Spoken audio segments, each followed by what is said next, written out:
This week on the Steam Machine Podcast, a Kingdom Hearts episode, but we promise we're going to try to keep it simple and clean. Cue the music!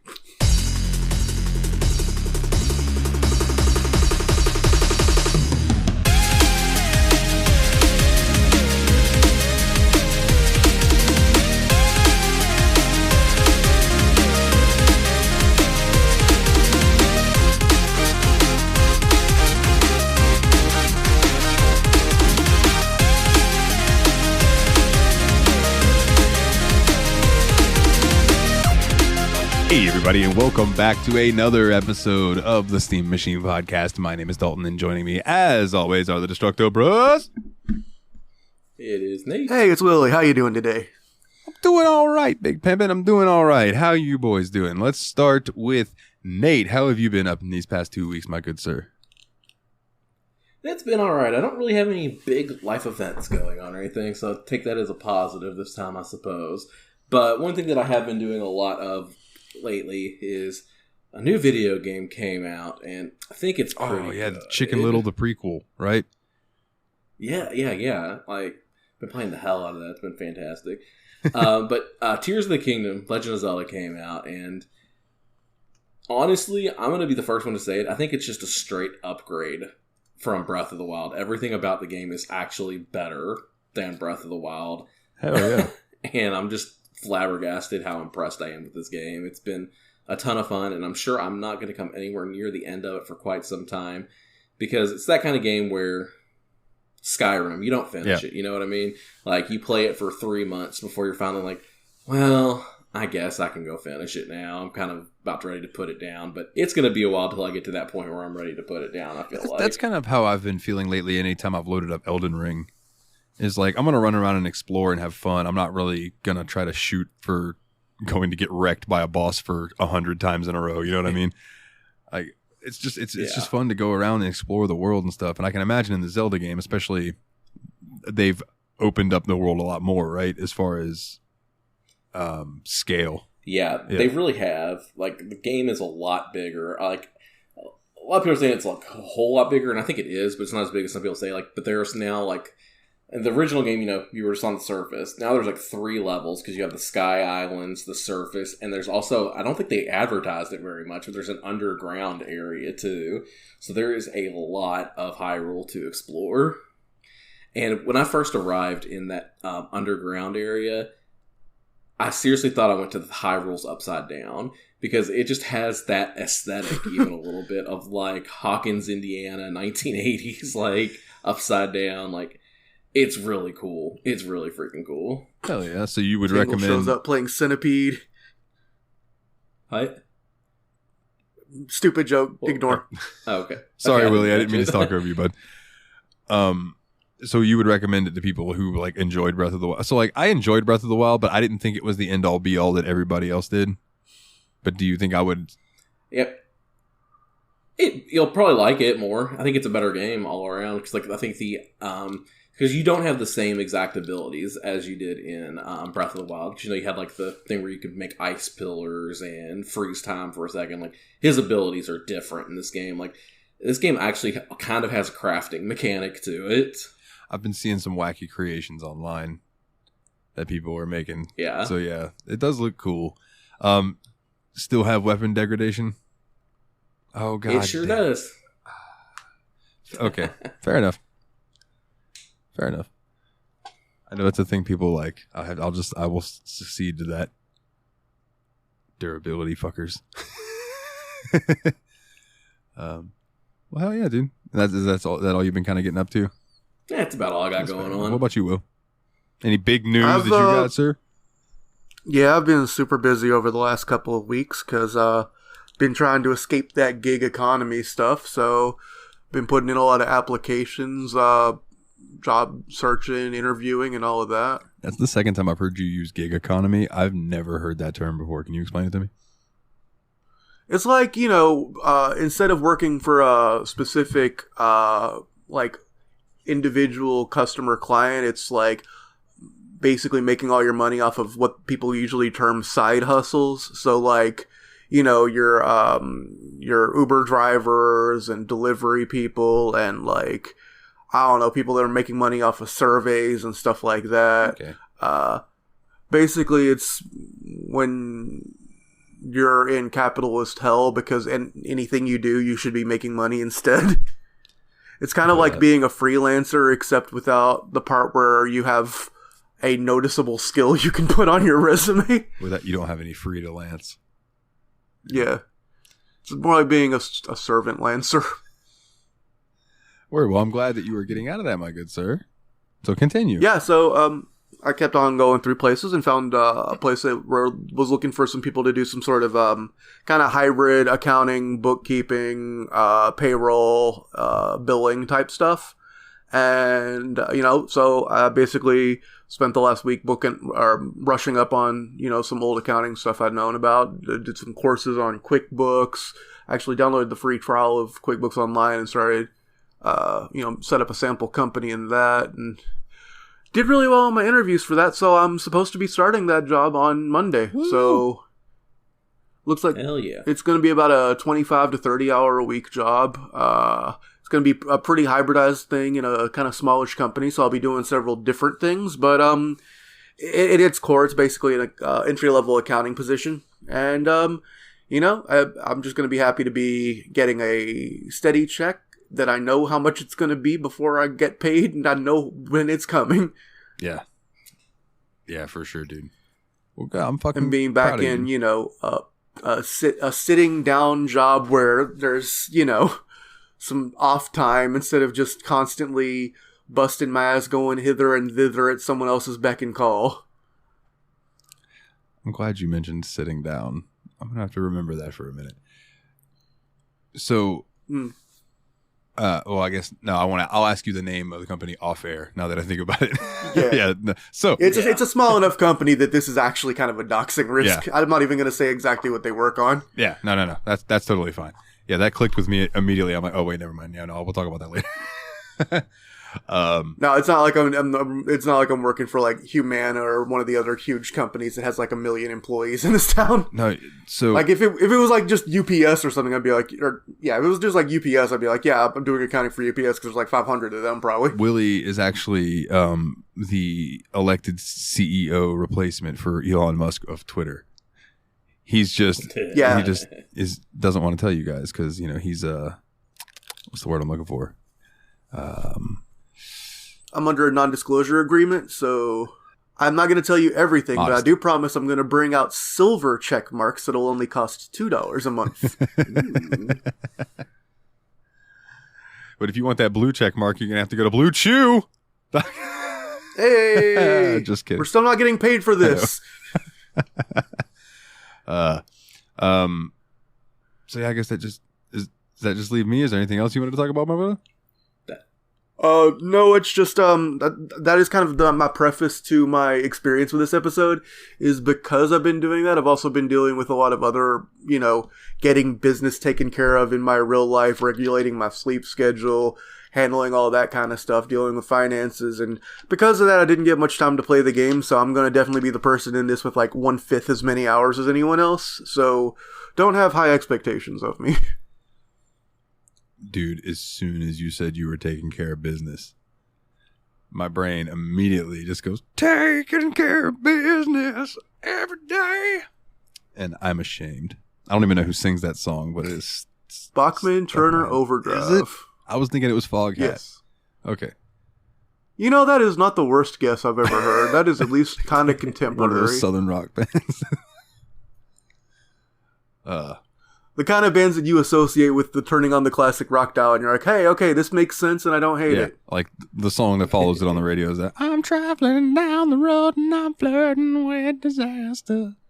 Oh, Flirting with Disaster by Molly Hatchet. That's proper Southern rock right some there. Good shit though. Like the riff in that song's fun. Anyway, we're getting off topic. No, that song is the kind of song that I believe the word bitchin' was intended to describe. Even if you don't like that song, you have to admit it's kind of bitchin'. Yeah. Agreed.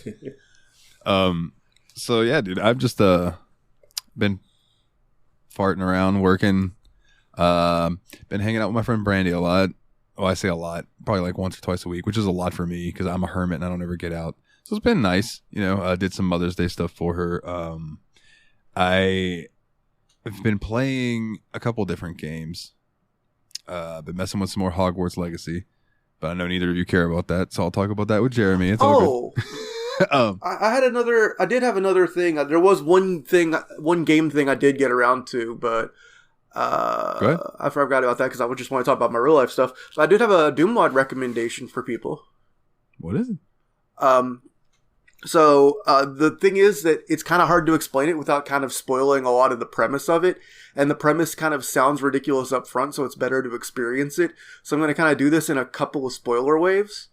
So the WOD is called The Thing You Can't Defeat. And it's loosely inspired by a WOD called Doom But Something Isn't Right, or Doom from Memory. And the original WOD was people remaking the original levels of the Doom 1 from memory. So this WOD starts off based on that and based on just episode 1 of the original Doom. And spoiler going ahead skip about a minute ahead if you don't want to know anything else. Spoiler part 2 is the other thing it's based on is that album, Everything at the End of Time by The Collector or something like that, which is the album that's basically about your brain falling apart. Oh, Jesus Christ! That like 6.5 hour. Yeah, that thing's wild, dude. What a ride! So it is essentially a Doom version of that, where it plays on your memories of the original episode 1 of Doom. That sounds cool. Nice. And yeah, so skip ahead 30 seconds if you don't want me to just get really explicit with it.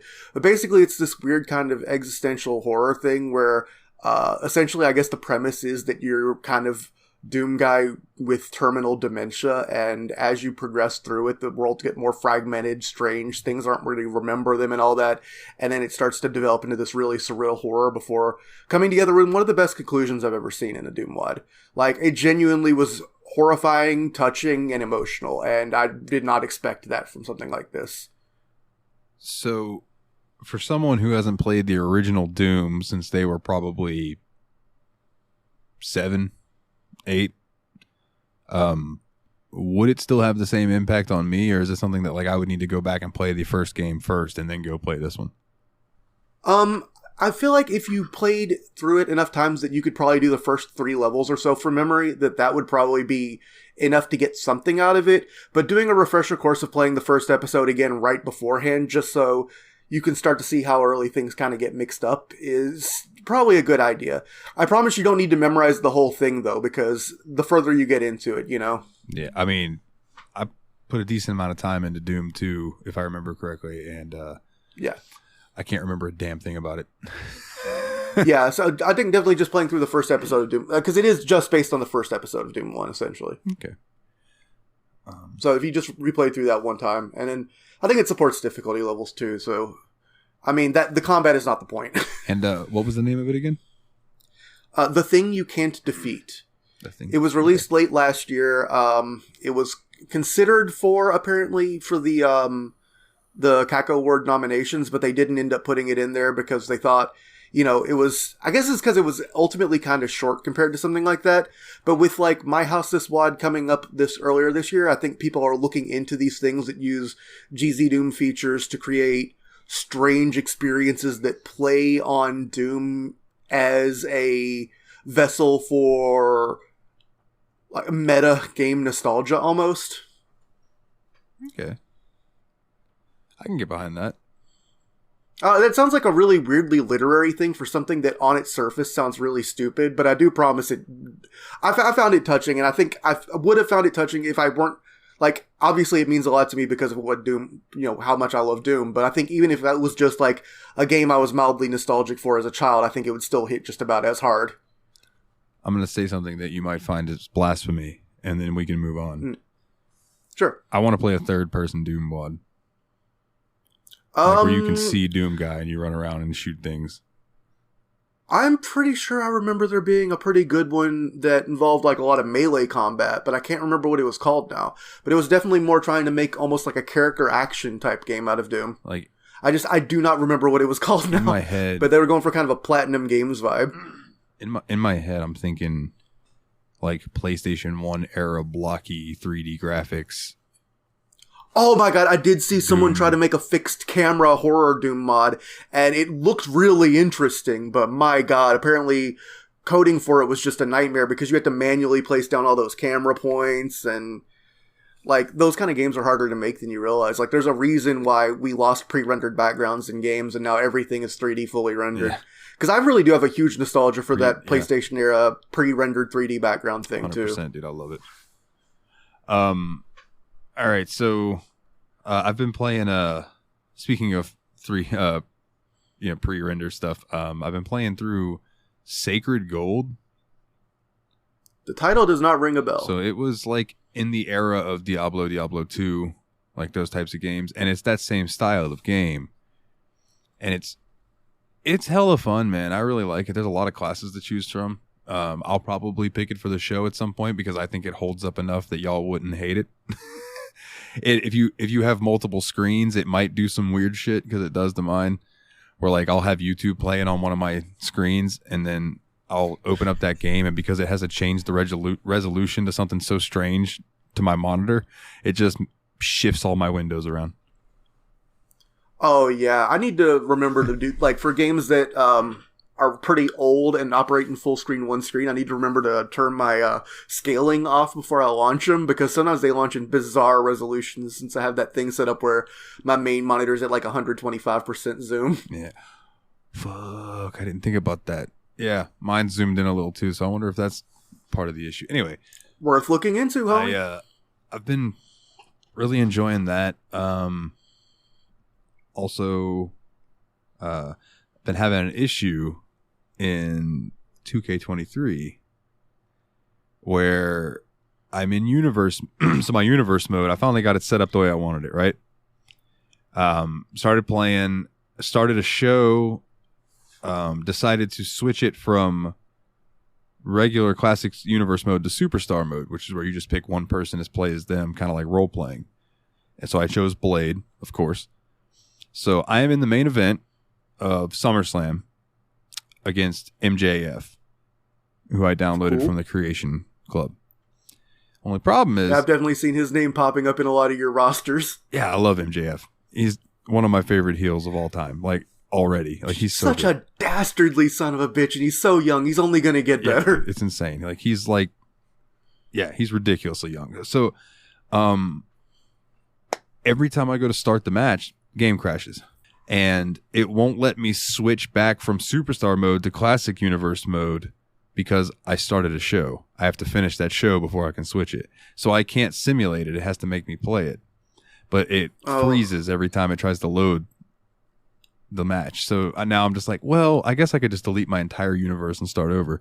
But that sucks. Yeah, that sucks. I also had a fail with Fire Pro Wrestling recently. I was going to say, it sounds like your big rosters have been having kind of shit in the bed lately. Yeah, they're having issues, dude. But Fire Pro's fixed and working smoothly.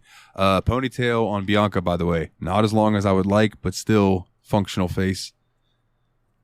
The only thing is, like Nate pointed out, is that the faces look so good on some of these that their bodies are just weirdly proportionate because the head looks so normal that the rest of the body just makes them look like, I am big and beefy. But when you talked about having a job where you can sit down, I just want to run through this real quick and then we can get to our topic of the week. So I'm at work. They asked me to pull dates. I'm going to run through this real quick because y'all already heard this in the show chat. I'm not show chat. Whatever I'm trying to say. So I'm at work. I'm pulling out of dates for the vitamin section. I got a lot, right? But that requires going through each and every shelf. And there's a lot. I don't know if you guys have been to like a CVS or a Walgreens lately and been to the vitamins. There's a fucking lot of them. So I'm digging through each of these, looking at each date. I'm over there for like 2 hours doing this. That would have been 2 hours of me like squatting for half the time, getting the bottom rows. So I went, in the back, there's a chair that has wheels on it. I grabbed it, used that, and instead of it taking me way longer than 2 hours, I got it knocked out because I was able to just roll around, get what I needed to do. It was just much quicker. I walk up front with this entire cart thing that I have full of fucking out of dates. And I'm like, hey, Kayla, here's the out of dates. And I'm pushing the chair. And Kayla looks at me, looks down at the chair and goes, "Oh, Trisha, I found your chair." And I immediately was like, fuck. So I look around the corner, and there she is in her bulbous glory, standing there, and she's like, I've been looking for that. And I was thinking to myself, if you'd walked to the other side of the store, you'd have found it. Like, I was like fucking 6 aisles away. So anyway, long story short, I was told that I am not allowed to use a chair at work, because I am an able-bodied adult and I need a doctor's note to be able to sit down while I am on the clock at all. And to put that in perspective, Annie, who I worked with today, now I'm going to put this on blast because fuck Walgreens for this. Annie that I work with is pregnant. She is not allowed to sit down. She told them basically, fuck you, I'm sitting down anyway. She tells me today at work that she is dilating and still having to work. Her medical leave started today, and Trisha asked her to work the next few days because if she could, because we don't have anybody to come in for her shifts. And I'm like, then fucking hire someone. Like, what are you doing? You can't tell a pregnant girl to fucking work when she's dilating. That bitch is gonna have the baby on the floor. No, I'm not mopping it. You gonna waddle out here and mop it? Fuck no, you're not. You're gonna make one of us do it. I don't want to hear it. No, ain't happening. I will throw up and pass out. Are you kidding me? I do not handle bodily fluids well. That's illegal as shit. That's the plan. Get baby born on the floor. Now you have a new employee. It's just born right into it, and thing just gets crawls over, starts ringing people up. I don't know how much WAD dollars is, but whatever. Here you go. But yeah, so I'm just like, are you serious? So my smart ass, of course, was like, Walgreens going to pay for me to go to the doctor? No, probably not. All right. So I go into work today, and I go into the office, and I go over and I clock in, and Trisha, my boss, is there, and she's like, how you doing today, Dalton? I'm all right. Well, I just wanted to let you know, and immediately I'm like, oh, God damn it. What is this? I just wanted to let you know that the shift lead position that you were going for, I have a transfer coming in from another store that has about 10 years experience and stuff. And it's really hard to get good transfers. So I'm going to take it while I can get it. So it's going to have to be probably 6 to 8 months. We'll have another position open that you can go for. And I'm like, cool. And she's like, well, I just didn't want you to be upset or anything. And I'm like, dude, at that point, like, I'm so beyond upset about that I was just like, yeah, it is what it is. I was upset about not getting it 2 weeks ago when you told me that you wanted to see me work hard for the next 6 months. Like, I haven't been doing that. Anyway, this isn't Yab's Pod. Let's move on. What we need to do is get you a job. We need to get you like a computer touching job, man. Somewhere where you can just sit down and type words all day. Yeah, for sure. I sent an email to the local radio station with a vocal clip and was like, hey, I would love to just come talk on air. I'll even put on a little southern accent for you if you want me to. I can put on that little bit of Florida if you need me. You know, I can get on there. Or I can go full on Sam Elliott if you'd like. Yeah, it was like whatever they need. Or I could be like, hi, welcome on down to How to Do This. We'll pick a dick a do palace. Yeah, whatever. Or typing. That works too, because then you don't have to hear my voice. Your voice is one of your best qualities, but not if you do that last accent. You would. That was the prospector from Gravity Falls is what that was. You'd be amazed at some of my vocal covers. If I were to isolate each part where I was trying to get a chorus sound, if I could just isolate each one and let you guys hear it, you'd be like, what the fuck? Because when you put them all together and you don't hear them isolated, they sound all right.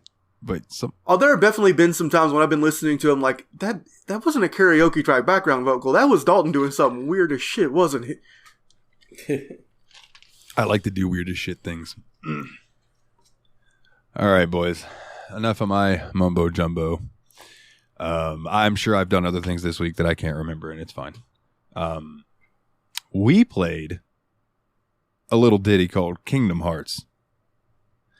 And before we get into first impressions, because mine are going to differ much from y'all's, because there's a big time gap between them, we have some O-dubs! Otherwise known as the obligatory Wikipedia bullshit. Kingdom Hearts is a 2002 action role-playing video game developed by Square. Just Square. It was back when they were still Squaresoft for the PlayStation 2 video game console. It is the first game in the Kingdom Hearts series and is the result of a collaboration between Square and the Walt Disney Company. An expanded re-release of the game featuring new and additional content, Kingdom Hearts Final Mix, was released exclusively in Japan in December of 2002. The Final Mix version of the game was later then remastered in high definition and released globally as part of the Kingdom Hearts 1.5 Remix collection for the PlayStation 3. The game was later ported and released as a part of a bundle of Kingdom Hearts 1.5 2.5 Remix. The naming schemes begin. Collection for PlayStation 4 in March 2017, Xbox One in February 2020, Windows March 2021, and Nintendo Switch February 2022. So the version we're playing is the remix of a remix of a remix of the original game then. Recoded. Remix? And the one that's called Final Mix was only the second among those 4 steps. Yes. Yes, they went to Final Fantasy. We're on to a good start with this. I do want to point out, first and foremost, because Nate almost ran into this, for all intents and purposes that I've seen, do not get this game on Switch. Yeah, it's like a cloud only version, and like I almost did it because I was like, it was on sale, and I was like, you know what, it seems like it'd be fun to play in bed. But then I was like, Dalton's like, hey brother, you might want to read some reviews on that before you buy it. And everybody was like, this is the worst experience you could ever have playing this video game. And I was like, all right. I read a thing somebody said, they were like, I would rather emulate the PS2 version of Kingdom Hearts than play the Switch fucking version of this. And I'm like, whoa. As someone who played the PlayStation 1 version of Chrono Trigger as my main experience with the game, you get one terrible port of an RPG in your lifetime. Once you've got that one done, even if it's a game that's as great as Chrono Trigger or as beloved and nostalgic as Kingdom Hearts, you don't have it in you ever again. I think stuttering would have been a lot worse in a game like Kingdom Hearts than in a game like Chrono Trigger, though, at least. Like, yeah, it would be a very different problem. Like, constant stuttering, I think, would have absolutely murdered this. With Chrono Trigger, the issue was just, you know, those really, really smooth instant transitions between sequences? Yeah. Like, you break right from the overworld into combat. Yeah, there's like a 20-second load time. Ugh. That's horrible. That is so bad. So yeah. bad. It was the only thing I knew at the time, though, because I didn't grow up with Super Nintendo RPGs. We didn't play a lot of RPGs on the Genesis, so load times in our PlayStation games was kind of normal to us. Dude, I wish I could remember which console it was. I think maybe the TurboGrafx CD or something that GameSack was doing an episode on, but they were talking about how long the loading screens were. They said it were minutes and minutes and minutes sometimes. And they did a joke, like, skit at the end of the episode where they were playing this game and they walked through a doorway and it said loading. So they like got up, went, made sandwiches, like had a conversation. They come back and sit down and it still loading. And then it cuts to the next screen and a fucking enemy hits them, knocks them backwards. And they go back to the doorway and starts loading again. They were like, oh, God damn it. Nope. Forget this. Let's play something else. And they shut it off. I literally was going to say, when you're talking about loading and that kind of thing, the Japanese version of Castlevania 2 was a disk system game instead of a cartridge game, and it often had loading between rooms, and you would get sometimes knocked back by a bat and then forced to load the city you just came from, and then re-forced to load the room you just came from. And that was already a game that had dialogue boxes that felt like they took 45 minutes to tell you the sun came up. Oh, man. All right, so let's start with you guys since you have the newer impressions. So this was both of your first experiences with Kingdom Hearts, right?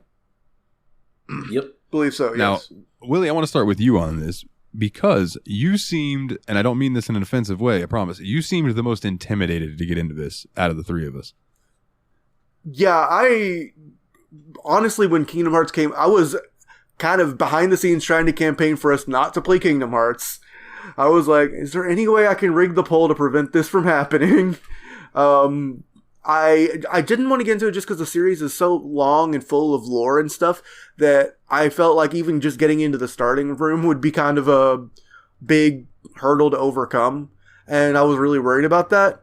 And so I eventually did. It took me a little bit to even get started playing the game, especially with all the stuff that's been going on in my life over the last couple of weeks. And then when I did get to play the game, I don't think I've hated the first 90 minutes of a video game more in a very long time. Hold that thought, because we all have things to talk about on that. So hold that thought. Yeah. Oh, I know. Okay, so Nate, what about you? First impression? Yeah, my first impressions were I hated it. I did the first 90 minutes of the game. I was like, yeah, there's a lot more fun things I could be doing right now. So I put off coming back to it for a hot minute. And then I finally did get back to it. And then Tears of the Kingdom came out. And I was like, oh, I gotta keep playing Kingdom Hearts. But yeah, first impressions were really negative towards this game. I thought it looked good, but like once you started the game actually started having you do things, it was miserable. It was literally long dialogue sequences with fetch quests. Yeah. Which, I know this is getting into it a little bit more, is such a weird choice for the introduction to this game, because it's a game without any other fetch quests. Yeah. It's pretty much like they give you a fetch quest to figure out the movement mechanics, I feel like, and that's about it. That was my theory, is that the entire opening island was a tutorial to let you know, hey, this isn't Final Fantasy X, this isn't a really stiff RPG, there's movement and exploration, and you want to be pushing blocks around and trying to climb stuff, interact with the environment. I get that the idea was that they wanted it to be a tutorial for interactivity with the game world, because you're going to need to know things like that, even though it doesn't teach you, like, hey, you might want to cast fire on this fireplace, because you don't have a fire spell yet. In fact, you don't get to use any of your combat buttons at all yet. Now, did you guys realize that the choices that you made on that island actually affected your game? Oh, like at the very, very beginning, that part was cool when you were kind of just like floating in space, and it was like, hey, yeah, I like here's that. Like you can pick this one thing to be your strength and this other thing to be like what you're bad at, kind of thing. I had a feeling that it was going to be stat based, like where if you picked like the sword, you'd be more powerful and stronger. If you pick the shield, you'd probably have better defense, and if you pick the magic one, you'd have better magic. I mean, it just kind of made sense. After that, like when you're on the island and you're getting asked questions by all those kids, like what do you want to do on your adventure? And your choices, those choices that you make are also I wish I could remember exactly what it does in the background, but I remember that if your journey starts in the morning, then you are going to get front loaded with a lot of experience, and then they're going to drop off as you get higher level. If you start midday, then it's going to be, flat the whole time. You're going to get the same amount. And if you start at night, then it takes longer to level up and really starts ramping up at level 40, where you start picking it up after that. Oh, so you're going to have a harder time with the game if you choose that, for sure. Absolutely. Is there any way you can figure out what you chose early on? Because I started off, like, the questions where it was, like, falling through the sky and asking you about, like, swords and shields and shit. I was, like, thinking, okay, this is kind of like that quiz at the beginning of Daggerfall where they're trying to basically give you a character class. Yeah, kind of. The sword, the shield, and the magic thing, yeah, it's like, you choose the sword, you're going to get more attack-based stuff, more I already wholly forget what I picked, though. Honest to God. I picked the sword to be my number one thing. Sword, don't magic. I think I picked sword, then magic, then weakest shield. That's exactly what I did, because I was under the impression that this game would be kind of action-y, RPG-ish, and while I didn't think that necessarily meant it would be like Dark Souls level of like rolling and active combat, I did still feel like, hey, I'm going to want to chop through stuff as fast as possible. That'll be good for grinding. Yeah, for sure. Yeah. So my first impression with this was back when I was real young. I got it because I was a Final Fantasy fan. And this was... Yeah, hold on. I wanted to break that out because we both said the first 90 minutes are bad. And I wanted to clarify that I'm almost entirely talking about Fantasy Island or whatever it's called, the opening island. The actual opening scene, like the falling through the sky stuff, was actually really cool. And I'm like, oh, what are they going to do next? Which then made the really boring hour that followed a lot worse. Yeah, I agree with that completely. Because like the intro and stuff was really cool. Yeah. I agree with that. But then once you start doing things, it sucked. And I do think that is also kind of a product of its time, because when I loaded into Kingdom Hearts 3 recently, just to mess around with it. And that's the more recent, game of the two, because Kingdom Hearts 1 and 2 came out way long ago. Kingdom Hearts 3 pretty much like gives you a few cutscenes and then drops you into the shit. So it's like it's a bit different. Apparently my friend M, who is a big fan of Kingdom Hearts, said that it's kind of a known thing in the Kingdom Hearts fandom that the intros of the games are pretty terrible. So like the intros are terrible and the titles are hilarious. Yeah, and the titles are weird. Yeah. So I played this when I was young. Like I said, Final Fantasy fan, and I was a Disney fan. So worlds collided, and I was all about it. I believe I rented it from, it was either Video Zone or Movie Gallery. Those were the two places that we had here. We weren't cool enough to have Blockbuster.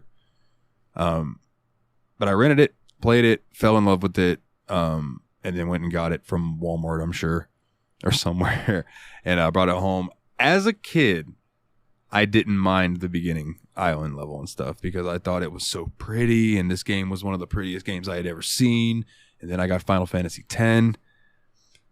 Oh, and man. I was like, whew, man, both these games are so pretty, but Final Fantasy X is prettier. But it was less cartoony, but more Lulu. Ooh, God. And I wonder why I like goth girls so much. It's fucking Lulu. And Renoa. No one can tell me Renoa's not goth. Like, she wears bright blue, but she is totally a goth. She is. She's a pastel goth. Yeah. Oh, perfect. There you go. Yeah. So I liked this game a lot when I was younger. Now, second first impressions.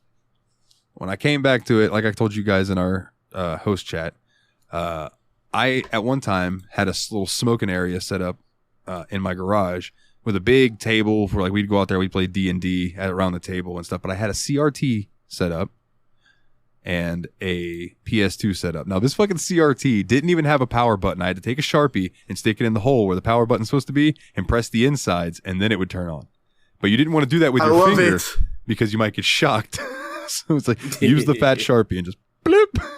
So, but yeah, we had that out there specifically to play Kingdom Hearts 1, Kingdom Hearts 2, SmackDown vs. Raw, 2006, 2007, and Final Fantasy 12, because I don't think I have Final Fantasy 10 anymore. That is a true gamer lounge. I love it. But that was it. Like, we didn't have the new consoles out there. We had the PS2. And man, being older and going through that island, fuck, is it a slog. It's like, I didn't mind it when I was young. I guess I just had all the time and patience in the world. And that's the thing. I think when you're a kid, you do have that time. You're like, yeah, this is bad. This is just part of it. But like when you're an adult and you see that you have a 20-something hour game ahead of you, you want it to be fun.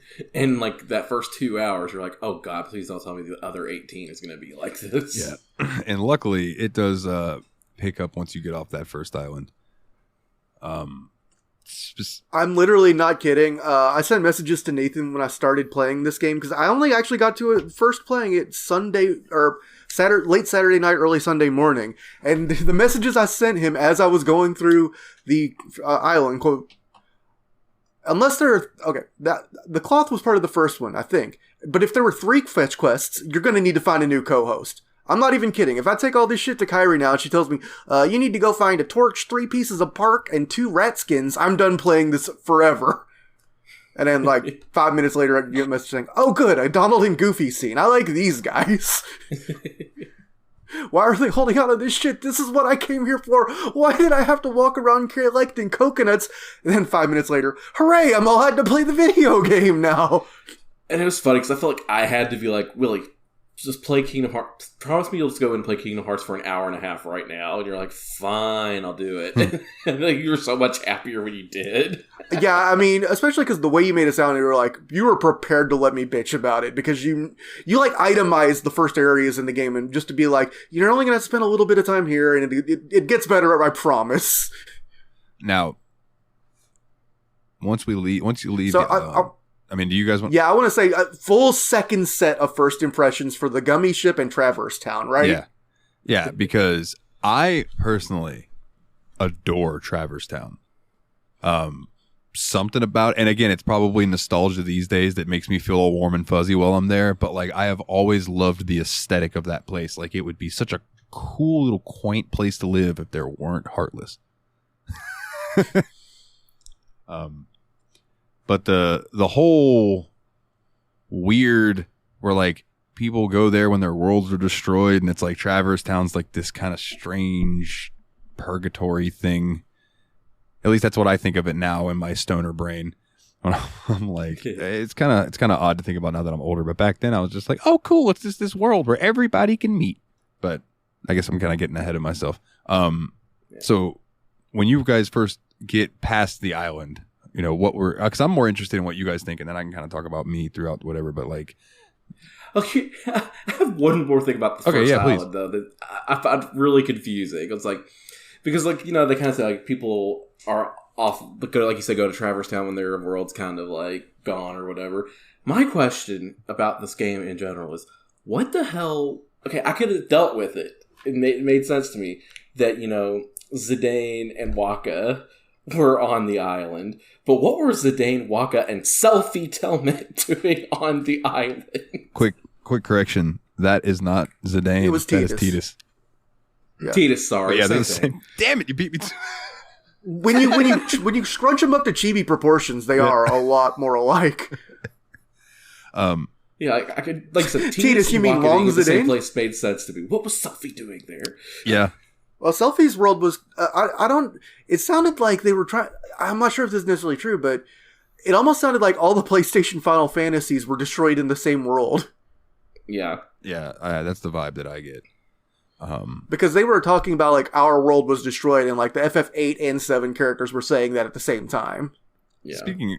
No FF9 characters, which, I don't know if that was a timeline thing. No, I don't know. I don't think so, because this is a PS2 game. Yeah. Yeah, and Titus was there, so, like, but this... I mean, I feel like the Moogle in the first place was a kind of FF9-ish looking Moogle. Yeah. This game would have been perfect for an appearance by... Vivi. No, that's actually not who I was thinking. Steiner. Thank you. Yes, Steiner. Yeah. Him, like, being a guard in Mickey's Palace or something. Like, would have just a cameo. Would have been freaking perfect. Why don't I work for Square? Yeah. I'm not Japanese. But yeah, as far as, like, when you finally do get to Traverse Town, that's when things really kind of turn around. Because, like, you first start getting your cameos, you know? Because, like, before you go to Traverse Town, you get your cameo with Goofy and Donald in the cutscene. And you're like, yes. One more quick thing about the island that just came into my mind. Why were they building a raft? They had nowhere to go. Not only that, they had boats. Do you remember at the end when they were... Yeah, they had boats everywhere. They had these little canoes everywhere. Oh, Kairi and Riku's boats are here already. And it's like, dude, why are you building a raft? You have boats. Sorry, continue. I thought the idea was that they were kind of stupid little kids about to go on a stupid little kid adventure, and they had no idea that a real adventure was about to begin. Yeah. But yeah, like, it's so good when you finally get to Traverse Town because, like I said, before you get there, you get the cutscene with Goofy and Donald and Mickey and all that, which is fantastic. But then you get there and you're like, wait a second, that's Sid Highwind in the accessory shop.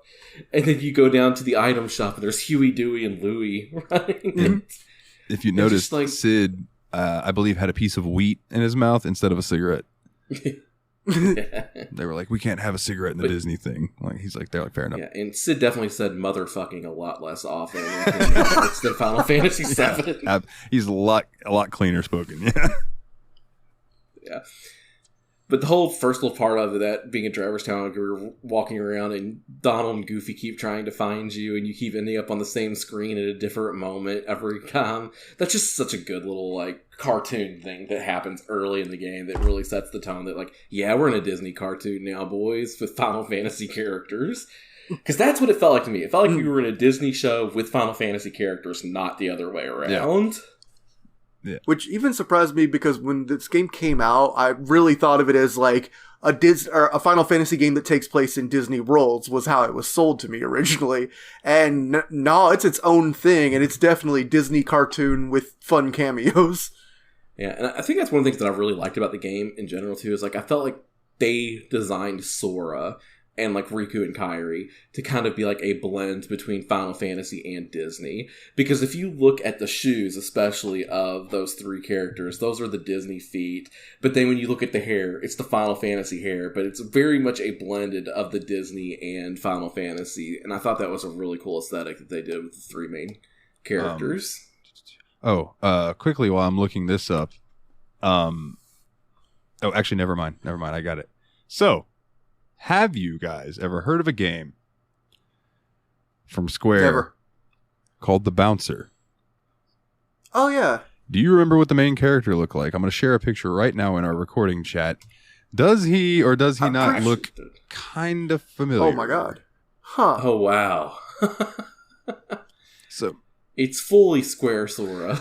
yeah, it's basically like they were like, we need a main character to look for Sora. They were like, what about that game that didn't sell worth shit? The Bouncer? Oh, yeah, nobody remembers that. Yeah, we'll just make him look like him. That's funny. They made his shoes huge. Holy crap. Yeah, it's just Tropical Peter Pan the Bouncer. But I'm curious, because it's not too long after you guys, if you get to Traverse Town, when you were told to go find Leon, how surprised were you guys to see who Leon actually is? Yeah, I woke up, I was like, that's Squall. What the hell? Yeah. Yeah, it's like Who the hell's Leon? This is Squall. Get out of here with this Leon bullshit. Yeah, I was very curious why they went with Leon, because his name's Squall Lionheart. So I guess Leo, Lion, like, I guess that's the connection or whatever. Like, and so you combine them and Leon, but I'm pretty sure his name was Leonhart in the first game. Like, I think it was Squall Leonhart. Lionheart was the name of his, like, fatality or whatever. Oh, okay. So I don't know. Yeah, so I don't know why they decided to call him Leon in this game. He's like, actually, it's Leon now. I'm like, okay, buddy. That's like when a kid named William decides they want to go by Liam. Get out of here. You're not deep undercover. And the thing is, like, his description makes it sound like he shed his old personality and name. But he's just being a whiny bitch because that's what Squall does. Yeah, exactly. Now, does somebody call him Squall? Like, there's one scene where he's just sitting down in a sewer practicing sword slashes against nothing while a girl just kind of watches him. And I'm like, yep, that's Squall. I remember this guy. Was he? But is it Yuffie? I was gonna say, is it you? Does Yuffie call him Squall? I think so. I think Yuffie slipped Squall in there. And he's like, don't call me that. But it's just like, okay, yeah, okay. For one, why? There's Yuffie and Aerith and Squall. Yeah, which I found very interesting that we're in this universe where Aerith is alive. Yeah. There was definitely a moment where I'm like, I mean, I hope this isn't too big of a spoiler to say, but you run into Cloud within the first, 6 hours of the game, too, and he implies that he's looking for someone. I'm like, hey, I've got great news for you, dude. You were going...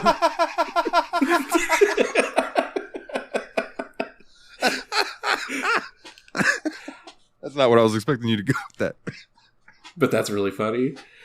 Oh, yeah. So, I really liked that a lot. And I liked how, in Dalton, me and you especially grew up where Final Fantasy VIII was kind of like our favorite Final Fantasy. And just seeing how Squall was kind of like the leader of the Final Fantasy bunch was pretty cool. Yeah, for sure. It's like he took over command and he's like, yes, let's go. And I'm just watching Yuffie follow his rules and stuff is funny as hell to me. And also, I enjoy that they gave us Yuffie, Aerith, and Tidus in the first, 3 hours of the game, so we could argue about how to pronounce the names, and now we're all basically saying the same thing most of the times. Yeah. Because it's like that. I've heard them pronounced in-game now, and as much as I hate myself for it, I am saying Aerith, which is incorrect, but I digress. Yuffie is the weirdest one for me, honestly, because it still looks like Yuffie. I believe it does. This is the first time that you've ever heard Tidus's name said out loud. It is, because Tidus's name is never pronounced in the first game because you can enter your name for him. So they always, even if his name is written in the dialogue box, they manage to word it in the vocals in a way that doesn't say the name. Yeah. I love when video games do that, honestly. It's funny to me. This guy. I mean, it was a clever solution. I'm not going to bless everything about the voice acting and direction of Final Fantasy X, but I thought that was done really cleverly. Because I don't think I'm not just saying for 10 in general. I was like, I love when video games. Greetings, adventurer. Yeah. Dude, let me. What's the other game I've been playing that's been doing that? I forget. Oh, well. Not important. Oh, I'm trying to think of other examples, too, because there's definitely ones where they give you a title so that they can call you, Dragonborn instead of, Fighter Greg, because you named yourself something stupid at the beginning of the game. Quickly, just random for the opposite of that, I remember playing, I think it was NCAA 2004,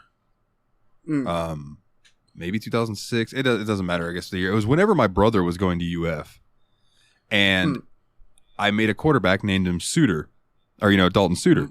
And when I went back to throw a pass, the fucking announcer went, "Suitor, back to pass," and I about died. Because that was the first time I ever heard a game, A, say my name, and B, pronounce it properly. And I was like, holy shit. I wonder if it was because my brother's name was on the school roster and if they just paid to like run through the names. But I'm like, that's so cool. The wackiest thing about that in the NCAA 2000 games was like that those names weren't in the actual game. Like, if you remember, the rosters all had anonymized names, but they had voice clips for it. So if you renamed the roster to the real player names, it would actually say all of them. Oh, wow. That's so cool. Okay, continue, Nate. Sorry. Because there was like people... Oh, yeah, man, we got deep in the weeds on that one. We were talking about Final Fantasy Squad in Traverse Town. Yeah, I just thought Traverse Town was really, really fun, and like seeing all the Final Fantasy characters there and a few Disney characters. Because like you got a lot of what was the Final Fantasy. You get a couple more Final Fantasy characters through the course of the game, but you only got a taste of the Disney stuff in Traverse Town. Yeah. Whereas like I feel like you got most of the Final Fantasy stuff there, but you got the taste of the Disney. And then when you finally got to leave Traverse Town to start exploring, you got all the Disney. And you get flavor blasted with Disney. I want to point out too that Traverse Town is where you eventually meet up with Donald and Goofy for the first time, and you kind of have like this Scooby-Doo thing going on, where like you go into somewhere and then they come out another door and they're like, "Where's the king?" Pretty sure I mentioned that. Yeah. Oh man, my favorite line of that was definitely Goofy like mouths off to Donald about something, just disagreeing with him, and Donald's like, what do you know? And Goofy's like, gosh, what do I know? Yeah, dude, you gotta love Goofy and Donald. Like I don't know how they decided that those were going to be your main squad, your main homies through the game, but it was such a good choice because they had so much freaking personality, and just having Donald and Goofy play off each other through the entire game is fantastic. Yeah, and then your character is just kind of a witless, brave, but kind of heroic boy, and just very, very honest and genuine and nice. Yeah, Sora is 14. But a little bit brash. In his first game. He's the most 14-year-old anime protagonist guy. He really is. Spiky hair and all. Played by Haley Joel Osment, I want to say. Yes, Haley Joel Osment played Sora. I want to talk about voice actors in a little bit, but I think that can come a little bit after we start talking about more of the game. Yeah, I think we're still on kind of... honestly, we're still up to first impressions, because I feel like the game spends the first, 5 hours making first impressions. Because I feel like there's the intro, then there's the first island, which sucks, then there's Traverse Town, where it's like, okay, here's a hint of the magic to come, and then you select an actual Disney World to go to next, and then you're, That's when you're off to the races. But I wanted to also say, how did you guys feel like Traverse Town, what it made you think of? Because to me, it felt weirdly, almost kind of like a New Orleans-y place in a lot of ways. I got kind of island town, not island, what is New Orleans is probably the best, kind of swampy, kind of, I don't know, yeah, I get where you're coming from. New Orleans does seem about right. That's amazing, because I took it as a quaint little European town, maybe even Eastern European architecturally, at least in the main area. When you start going into the other areas, it's a bit more artsy fartsy looking, but yeah, I had it as being very French in nature. If not New Orleans, then actually in France or Belgium or something. Yeah, okay, so yeah, we're all on the same lines. We're just thinking different parts of the world, but same culture. I got you. Yeah. Although, like I say, I guess the one area just reminded me more of not Russia, but more towards that area. Although, let's say Belarus for no reason, because none of us know anything about Belarus, so we probably won't get in trouble. If we have any Belarusian listeners listening, then if you're not a VPN, bonjour. Hit us up. We want to know who you are. I said bonjour because I know that is definitely not how you say hello in whatever language they speak in Belarus. I'm sure it's just Russian, but yeah. Yeah, I'm going to check that out. Because if it's not, I know it's definitely one that uses the Cyrillic alphabet and is very closely related to Russian. So Belarus language. It's just Belarusian, and it's very closely related to Russian, and they also speak Russian there. So it's basically... but you said they speak Belarusian? So it's just Russian with a bell, so everyone's got high-pitched voice. It literally means White Russian in Russian. Dude, then I would like to drink a Belarusian. Those are delicious. Let's have a big Lebowski day sometime. Yes, bitch. I am so down for that. But yeah. And so is it Squall that ends up telling you more about like the Heartless or taking over, and that you need to use the Keyblade to start closing these doors, like locks in all these different worlds to help stop them from being destroyed like the Final Fantasy world apparently was?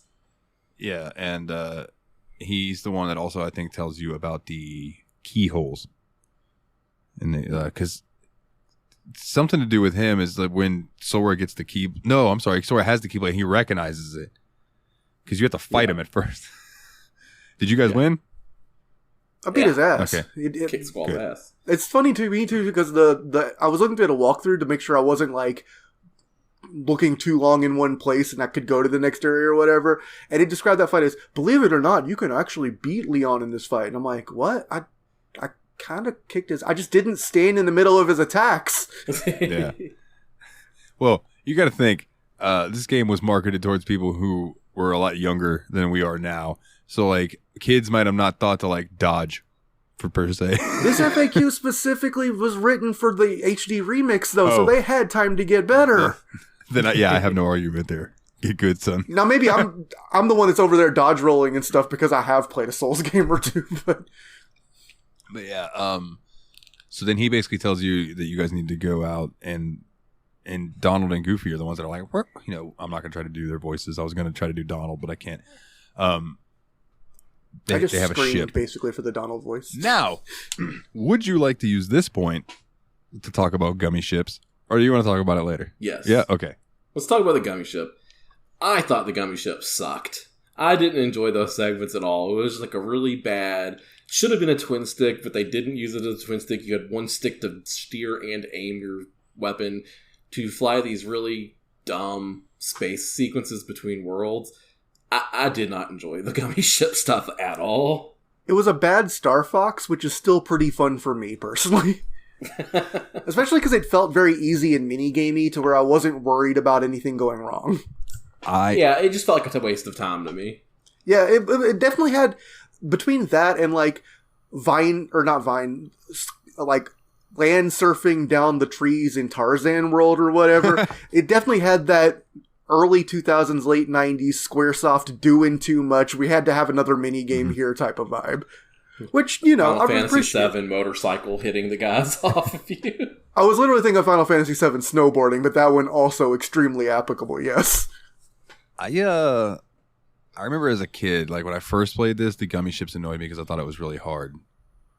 The one thing is, I really didn't bother learning the assembly of the gummy ships either. Me neither. I did not like it when I did it, and so I was not going to put the effort into learning to do it better. Well, I mean, you can beat the whole game with the base ship. Yeah, I did. So like, I like going around and collecting them, and like every now and then later. Kind of spoilers. Later on, when Geppetto is available in Traverse Town, you can go and talk to him periodically, and he'll give you blueprints for ships. And as long as you have the pieces, you can go in and just select the blueprint, and you have a new ship. So I was using Bahamut, and I meant to take a screenshot of it, but Epic's weird with screenshots. I don't know the button for it. It's not the same. No, I've been using my NVIDIA screenshot button on Epic Games, which is Alt F1. Is it? Oh, I'm going to have to try that then. Yes. Maybe I can get a post. Okay. Well, no, I'd have to reinstall the game, but yeah, fuck it. Doesn't matter. You already uninstalled. Wow. Oh, yeah, dude. Once I beat it, I uninstalled it because I was like, that game is 50-something gigabytes. And because it's like 5 games in one or whatever. So I was like, yeah, I'll get rid of this until next time we play it. But yeah, I ended up using Bahamut, which is with this cool looking ship, and I put extra guns on it. So I basically was able to just fly straight and shoot and hit any enemies that were coming at me with the guns that I had on there, and just kind of maneuvered through rings and such as needed. But so I played this before I ever played Star Fox, right? So when I got my Super Nintendo Mini and loaded up the original Star Fox and started playing it, I was like, this is shitty gummy ship. And And I know that is fucking blasphemy to so many people right now. They just turned off, unsubscribe. I'm not saying Gummy Ship is better. I never played the original Star Fox growing up. I tried to play it as an adult. It's not easier to play. Star Fox 64 was way better. Okay. The problem is me and Nate both played 64 way before we played the Super Nintendo one, and the Super Nintendo one suffers from being a 3D game before 3D games were worth playing for the most part. Yep. Kind of like hard driving. Very much. That whole... I'm sorry, but the 16-bit consoles really mostly should not have done that. Although I seem to think that... I remember the Sega Genesis Virtua Racer actually being pretty good. But yeah, I mean, so like growing up, I didn't mind it. As an adult, I don't mind it. I don't love it and I don't hate it. It's kind of just a part of the game for me. I also want to say I felt like that segment felt... For some reason, it felt like the most unfinished looking mini game part too. Like everything looked a lot like default untextured assets, and there's massive pop in. Yeah. And again, that might be a product of its time. But still, I think there were other games. The phrase "product of its time" is going to come up a lot today. I think. Yeah. Yeah. Some product of their time things to talk about towards the end of the game for sure. Yeah. Yeah. I will say excuse me, I had a little frog in my throat. The Gummy Ship stuff does improve. They just hang out in there, man. But it does improve, like up to in Kingdom Hearts 3. The Gummy Ship stuff is in a 3D space, and like all range you actually mode. fly around and all, pretty much. So, and it's just a lot cooler looking. It's a lot sleeker. Still has about as much to do with the game as these do, but it's still just like supposed to be a fun little side mini game thing for you to do. For what it's worth, I liked the Gummy Ship as a plot contrivance, and I kind of liked the aesthetic of it to a degree. I just thought that the mini game was just kind of mid, which to me was still fine because it was enough that it felt like I had to do something to get to a new land, and you get the ability to warp drive to places you've already been early enough that I didn't think it was any kind of huge problem. Yeah, and I agree with that. There are, I think, like trophies related to going back and getting like the highest score you can throughout the Gummy Ships and stuff like that, but that's just for people who want to get a completionist. It's not required at all to get it to the end of the game. Yeah, I went for like the next star up score on a couple levels early on, and I'm like, if I want more stars, I'm going to need more guns pretty soon, and I don't want to mess with the blueprints and stuff. But now that I know there's pre-assembled blueprints that have, like, more guns on it, I'm just going to build a Bahamut or whatever and just throw a rocket launcher on the end of it and a BFG 9000 on the tail and call it a day. Yeah, I'm not creative enough to come up with my own ship and make it, like, usable. So to explain the blueprint system real quick, there's a default ship called the Kingdom, which you can name and customize and all that, and then you pick up blueprints that are like pre-designed ships that look quite different and are made of different parts. Anyone who wants to explain customizing blueprints can do so if they want, but I didn't bother learning it because it seemed like way too much wonk for such a minor part of the game. Quick overview, then just 30 seconds. There's a bunch of different parts. They're called gummy blocks. I don't know why. It makes me think that the ship is squishy, which is just an interesting thinking to me that anyway, which is weird because the gummy blocks in game look like hard candy. They do. They don't look like gummy candy. They do. And when you're building them, they almost kind of look like Legos as well, like hard candy Legos. But Lego is the vibe I got from the actual ships as built. But you get into a big 3D square or cube grid, and you work on levels, and you can set the pieces down. You have your corner pieces, your basic crafting shapes. And you can kind of build whatever ship you want. You're going to want to put your cockpit in because that's needed. Everybody needs a pit for their cock. And then you want to, put your guns on there and everything. But you also want to try to make it like not wide enough that when you go through those rings, it's going to smash and damage your ship. Or you don't want to put your guns facing the wrong directions, for instance. Sometimes back when I was a kid, I accidentally put a cannon or two on there and faced them the wrong direction, not paying attention. So it's just shooting rockets behind me for no reason. So that's basically it. Fart rockets. You can just go in. I'm sure you could create some monstrosities if you wanted to and had enough pieces. I feel like if I cared to, I could probably get really funny with that mode. It's just I felt like there didn't seem to be much reward for it. There's really not. There's no keyhole to seal for it. I don't think that there's any kind of monetary reward in the game for it.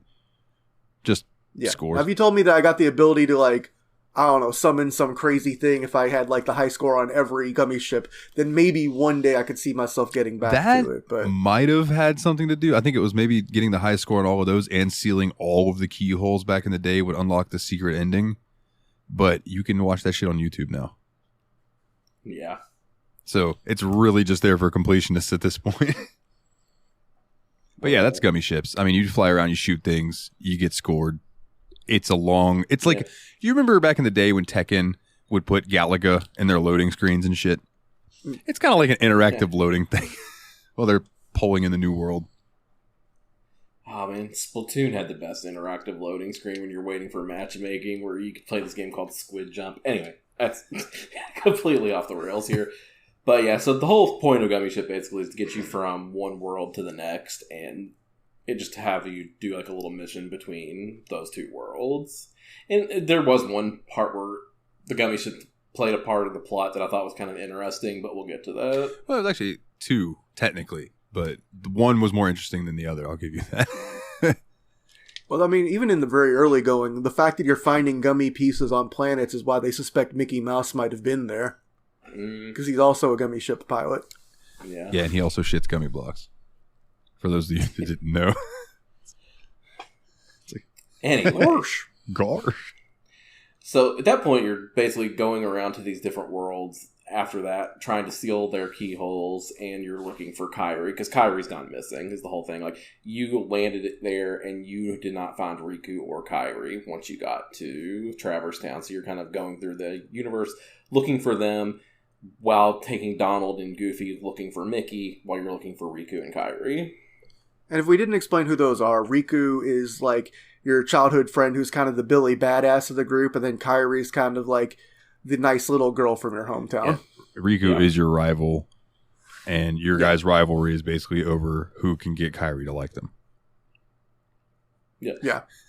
and they wanted to share a typical 14-year-old anime voice. The Papu fruit, which I kept wanting to call star fruit for some reason. Because it looks like a star? Yeah. But I'm like, yeah, it's a Papu. An Aku Aku fruit. Yeah, that's basically like, that's the three main characters. Because it's like the other, not to go back to the island, but the other three were kind of just, like you guys pointed out, kind of just there. Why were they there? They didn't have anything to do with anything. It could have just been Riku, Kyrie, and Sora, and it would have been the exact same. They just needed to fill it with some more Final Fantasy characters, I feel like. They were like, let's just throw them here. Oh, I mean, they let you do combat practice. That's true, and you got experience for that. Yeah, so I have heard the tale of someone who grinded up on the first island of the game fighting Tidus over and over again just to get, like, levels because he didn't know if he'd ever get another chance to. What? How? Some people play video games in astounding ways. Fair enough. So that kind of leads to your first choice of where you want to go. You can go left or right, or I guess north or south, however you want to look at it. Yeah. And each planet, you kind of get a preview of. It has, like, Heartless scale on it, where, like, it has, like, basically a difficulty level on them. So it's kind of encouraging you to go to the ones with the lower Heartless ratings first. So, like, the one on the left is a 1, and the one on the right is a 2, basically. So I think most people are going to end up choosing, well, let's go to the one on the left so we can kind of fill out the game a little bit in the first real combat section. Yeah. Unless you're me. But, again, not my first time going into it. So I was like, I'm going to go to the other way first, get that out of the way real quick, then start hitting the other ones because I know that I can't go back to the other one until later. Okay. Yeah. So the one to the left that we're referring to is Wonderland. I have some opinions about this world. Curious what you guys think first, though. Yeah. Wonderland is the first world that I went to for sure. And out of all the ones, it's like bottom tier. It's not the worst world, but it's not anywhere near one of the good ones to me. And, like, I think the thing it is to this game, too, is, like, the more you like a property of Disney, you're probably going to like that world a little bit more, too. Yeah. In a lot of regards. For sure. But like, I never really cared for Alice all that much, and the land was kind of interesting. I did like that it had the mechanic of taking the potion to get small and get big. I thought that was kind of neat, kind of taken from the movie. But all in all, I didn't think the world was that interesting, personally. Were either of you ever in that room and you were small Sora and regular size Heartless spawned? No. Because holy shit, I had never seen that before. I don't know if that was new to the HD remake or the remix or whatever, but I'm like running around as little Sora and all of a sudden, boom, like 3 normal, which, they're normally small when you're big Sora, but they were massive as little Sora. And I'm like, what in the hell? They still went down relatively easily, but I was just so taken aback. I was like, how is this something new? I've played this game like 20 times.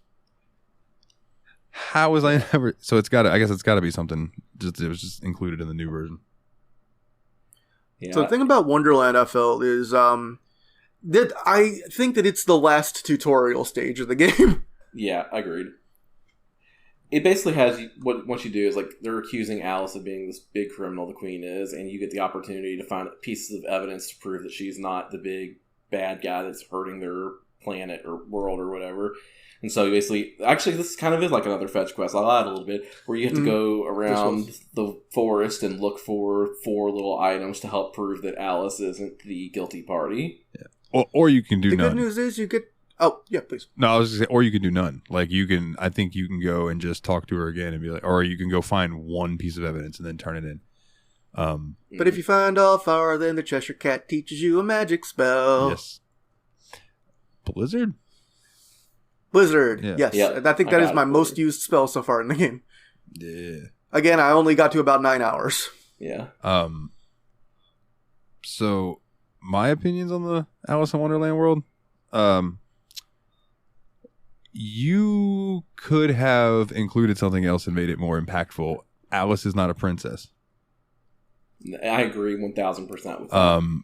So it was kind of inconsequential, and wasn't really a lot going on there. It was cool to see the Cheshire Cat.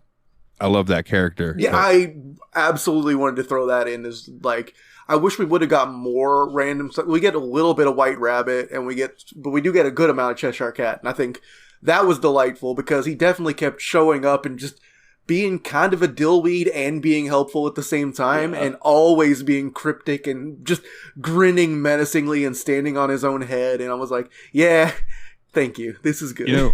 But yeah, I completely agree with you, Dalton, though, that using Alice as one of the major princesses for this was a weird choice that was wrong. And one of the main plots of this game, just to get this out, is that there's like something going on that involves 7 princesses needing to be obtained by the bad guys. 7 princesses of heart. But yeah, there's a whole thing where they take Alice, and then they're there, and they're like, she's not a princess. And it's like, what the fuck did we just do that whole world for? Yeah. And so I feel like it was mainly there to teach you how to do your platforming and your action RPG combat at the same time. Basically. Yeah. I will say the boss fight, I actually struggled with that at first. One thing that I learned that I wanted to do before boss fights was make sure Goofy and Donald were equipped with potions and things. Yeah, because God forbid Donald cast a fucking cure spell when you need it. That son of a bitch. Okay, continue. Sorry, long-seated hatred. It takes you a while to get one yourself, but like that boss was a pain in the ass for me at the beginning. This is before you have a cure spell too, so if Donald and Goofy just decide to get themselves killed, then it's really all up to you, and it takes like 30 seconds real time for them to come back to life after they killed. If you give them a potion, they come back. There's like no need for Phoenix Downs in this game. Like you can heal them, and they'll just pop back up. Which is nice. I only discovered that after getting the cure spell, though, was the problem. But yeah, I mean, some of the puzzles. I didn't have too much problem with that boss. I actually only died once in the time I played. Nice. That was to the reverse robot in Traverse Town, and it's because I spent too long casting my cure spell. But yeah, I mean, like even some of the puzzles and stuff in Wonderland, just they aren't telegraphed well, which that's another problem with this game, and that probably a thing of its time is that some of the worlds and things you're supposed to do are not telegraphed well, which I know we'll get to here in just a second. there is a very specific world that I'm going to complain about while also complimenting it, but also complaining about it. Yeah, like I don't feel the need to go too heavy into details of what you do in every single world. No, if you guys want the story, play the game. Yeah, exactly. But I want to go ahead and say up front that can I just complain about one thing? Yeah. Tarzan's world, the deep jungle, absolutely felt like you going in a loop of the same 5 rooms over and over again, and there's really long transitions between each of those rooms because you have to keep doing the climbing and the jungle vine swinging and the sliding back down the tree. It took me forever to figure out that there were places you could climb up, so I was like, "What the hell am I doing here?" But you didn't see the ivy? I think it was.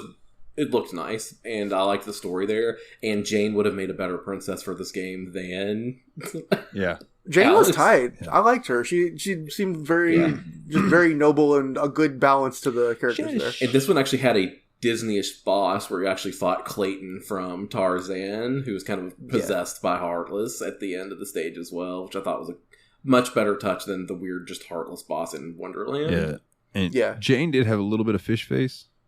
But that's just the animation of the time, I think.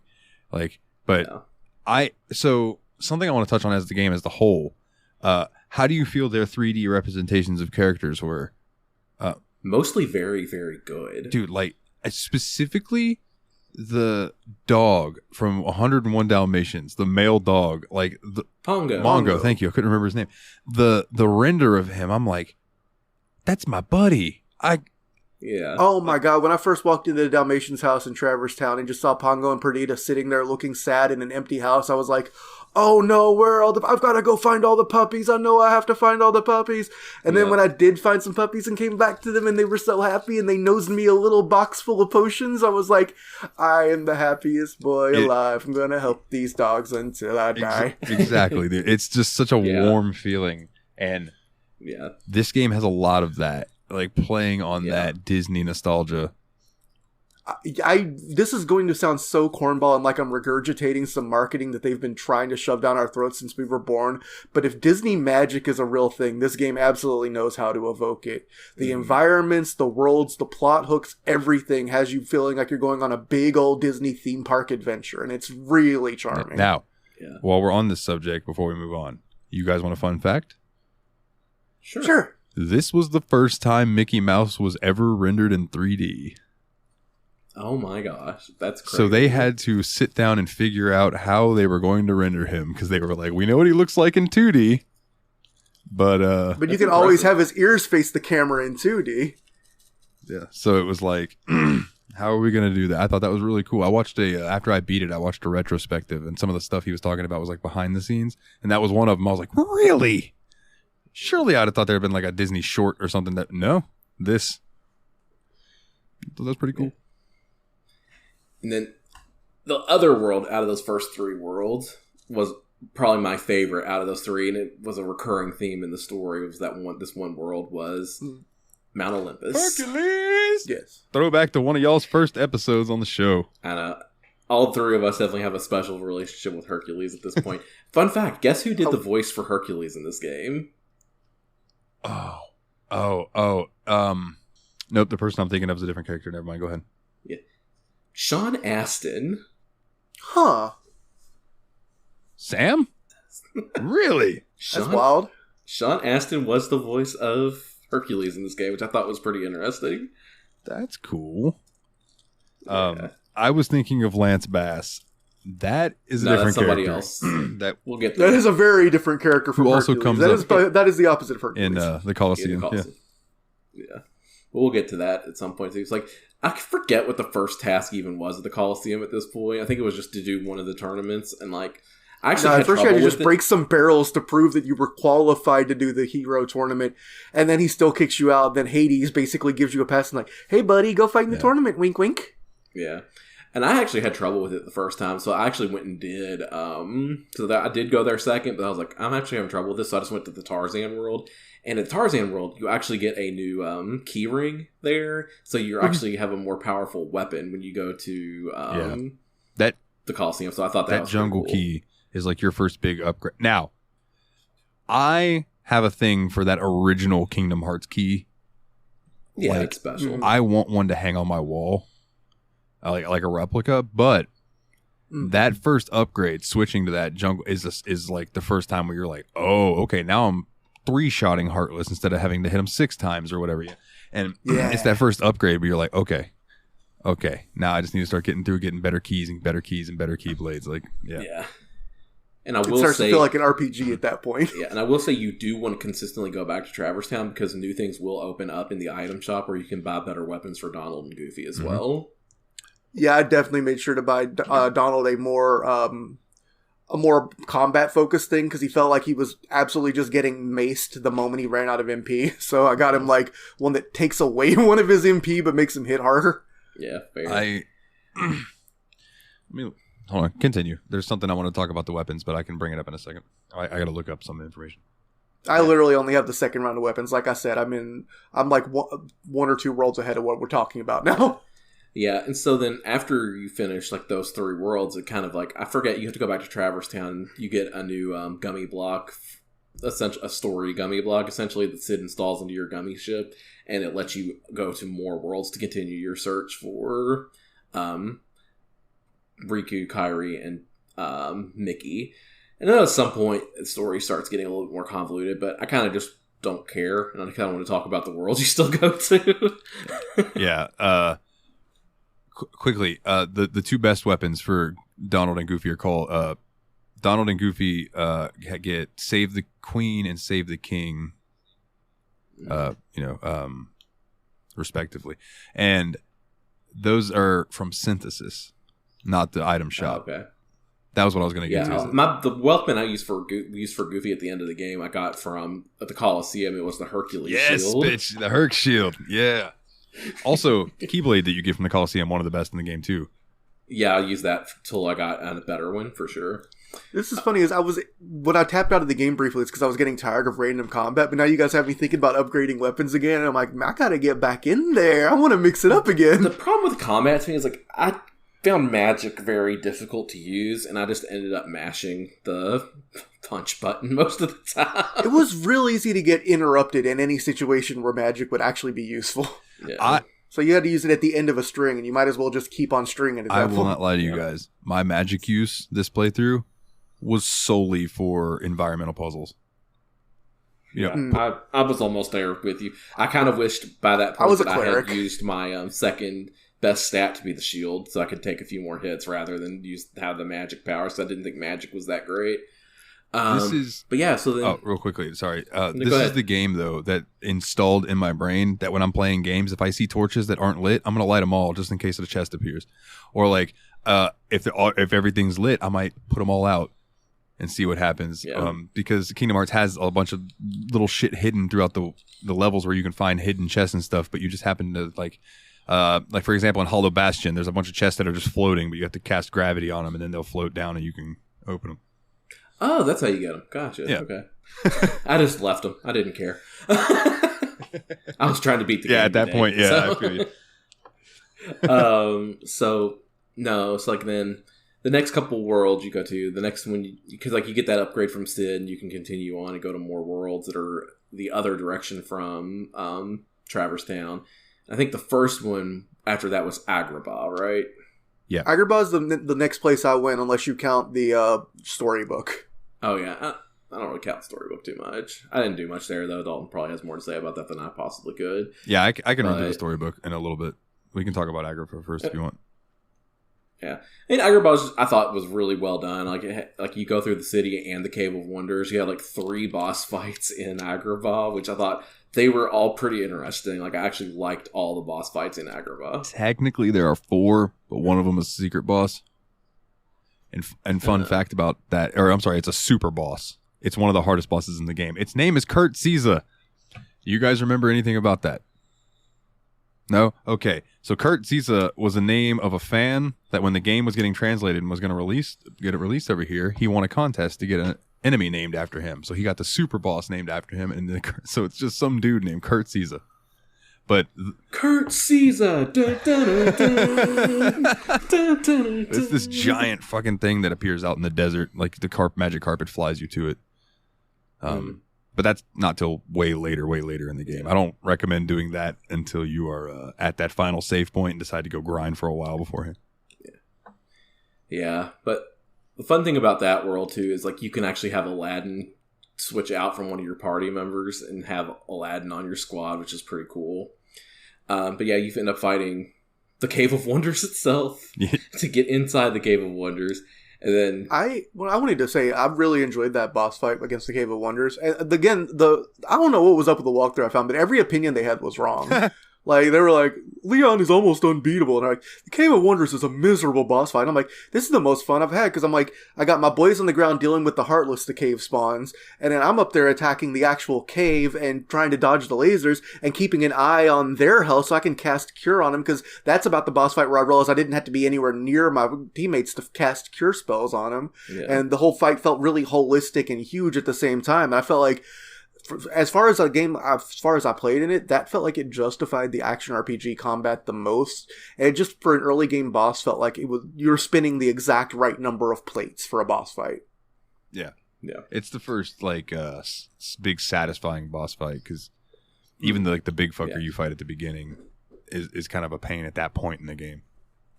Yeah. And like the other two bosses, I don't think it's going to be shocking to anybody, is Jafar and Genie Jafar. Like, this game does a really good job of taking beats from the movies and implementing them into their game. Yeah. Like, at the end of this is a little spoiler, I guess, Willie, but I don't think you'll care, is at the end of the section, Genie's like, okay, Aladdin, use your third wish to help find Jasmine, because they ran off with Jasmine, of course. And Aladdin's like, okay, Genie, I wish for you to be free. Yeah. And at that point, Genie actually becomes a summon for you. Yeah. Oh, sick. His job is to come with you to help you find Jasmine. So he becomes a summon. Yeah. Yeah, so it does really cool stuff like that. Aren't summons in Kingdom Hearts like little crystals you carry around, though? That doesn't sound like you got all that free. So that one you get for free. There are crystals that you take them to the fairy godmother in Merlin's hut, and she'll turn them into actual summonable spells for you. Yeah. Oh, okay. Cool. Yeah. Man, if my internet wasn't being weird, like right now, I would pull it up. Oh, I can do it on my phone. The list of the summons. But continue. Yeah. And so, yeah, that's pretty much all of Aladdin's world. But then I think this next part, you get to choose between two other worlds you can go to after that, one or the other. And it doesn't matter which one you pick, because you get in your gummy ship, you go through the gummy ship mission, and all of a sudden, halfway through the gummy ship, Monstro the whale pops up and eats you. Now, this is kind of off topic, but was also seriously on topic and also mind-blowing. The world is very small. So in order to try to avoid spoiling what was going to happen for Willie at the time in the chat, I wrote to Nate, I think I know what part you're at. Does it have anything to do with Gorgira? Or Gorgira song or something? My intention was thinking of Flying Whales, which is the name of a really popular Gorgira song. And apparently... do you want to pick it up here? Like where... Yeah, so I was trying, because I was still in Agrabah. Dalton thought that I was past it or whatever, and so I was like trying to come up with like, is there a way for me to tie Agrabah to Gojira? And I ended up finding this thing, which was honestly a Facebook post from a con where this Japanese guy was there who apparently did work on the Gojira movies and was also the Japanese voice for Jafar in the Kingdom Hearts game. In the Kingdom Hearts game, I'm like, yeah, Dalton, I don't know how the fuck you ever thought I would get there from here, but yeah. So like I said, I'm thinking Flying Whales, and when Nate goes, Jesus, that's a deep cut, I was thinking to myself, well, he probably just doesn't listen to Gojira much, not realizing that he had gone down this fucking rabbit hole and found this connection that was there that I had no idea about. He wasn't even thinking of the band. That's amazing. I was thinking of Godzilla. You're going completely different directions. But yet we both got there. And like in different ways, but we both got there. Kinda. I was thinking about Monstro, he was thinking about Agrabah. But still, the fact that you found that link, wow. I know, and I said that to you, you were like, holy shit, dude.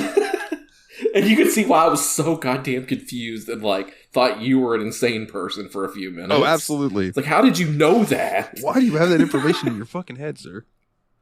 But yeah, so Monstros, I think this is really the coming out point for Riku, because I think you'd seen him a couple more times, but he really comes out as kind of a villain here, where he's like taking on that darkness role, because he's like the yin to Sora's yang, or however that works.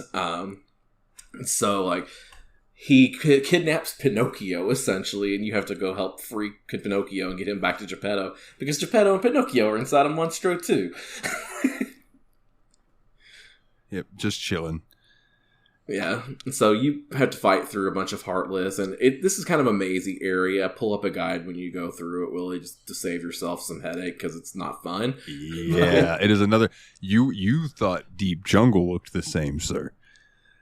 Yeah. Wait, let me tell you, this was my least favorite level, second least favorite level on the PS2, because muddy CRT resolution in Monstro, it was so easy to get lost. Yeah, I can see that for sure. But yeah, you have another boss fight there that's more like rescuing Pinocchio from Riku's captivity.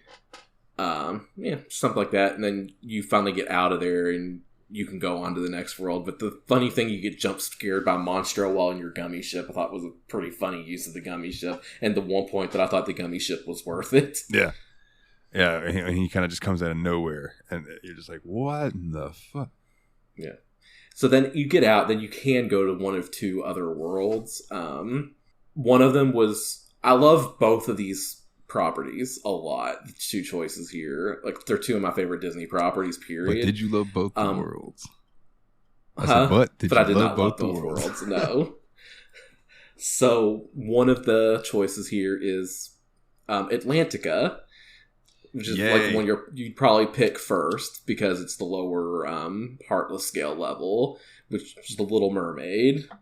Okay. Which is it's kind of fun. Like, I liked it because like you have a new mechanic, and something different here happens that I think it's the first time it happens in this game. Your characters change form, so Sora becomes a mermaid. Merman. Merman, Dad. Exactly. Donald, I think Donald was a seahorse, is that right? But no, Donald had the octopus legs. Oh, you're right, he was an octopus. But my favorite was Goofy's a little sea turtle. Oh, Goofy's so fucking adorable, cute. Yeah. Like his shell is his shield. And you meet up with Ariel and do this trident stuff, and then I think you know who the boss here is going to be. Yeah, a giant shark. Who'd have thought? It's Monstro again. It's Monstro again. Yeah. Yo, I meant when you asked me about farming experience, Nate, not that it matters now, but I meant to tell you that shark, you can farm that shark because he'll keep showing up and he's good experience. But yeah, you got to fight Ursula. Fair enough. And from all intents that I've seen online, the second Ursula fight, where she's big Ursula, most people Ursula. hate that. They think I got through it pretty easy. I fucked her up, bro. I went in there swinging hard. It's like you said, Willie. People have bad opinions on how hard the bosses in this game are. I will say that is the other most confusing designed level in the game. So feel free to use a guide for it as well, because it's kind of a mess. Yeah, I know that going into, like, when you were trying to tell me, hey, just get to Traverse Town, what you were really trying to tell me is, I promise the opening area isn't that long, but it is as bad as you think it is. Get past it so we can play the video game. Yeah. But now that we're in, like, spoiler okay-ish territory, I'm like, yeah, just let me know in advance if a world's going to be a pain in the ass, so I'll know. A little bit of a pain in the ass. I think it's fun, because like it's a new mechanic. Like, you're not just walking and running around, you're swimming, and you have to have swimming mechanics. Well, I thought that navigating Agrabah was a pain in the ass, but it was also fun because hopping from rooftop to rooftop felt like something from Aladdin, and it also reminded me in a way of the Aladdin 16-bit platformer games. Yeah, for sure. And like how the Heartless are dressed up, like the area they're in too. Oh, they really came into their own in Agrabah with all the like scimitars and like turbans and stuff. Yeah, and they're all most of them are fish. There's some like little spearman looking guys in the underwater area. Yeah. The thing that I'm surprised about is that you could cast thunder underwater and everything didn't just immediately die. Fair.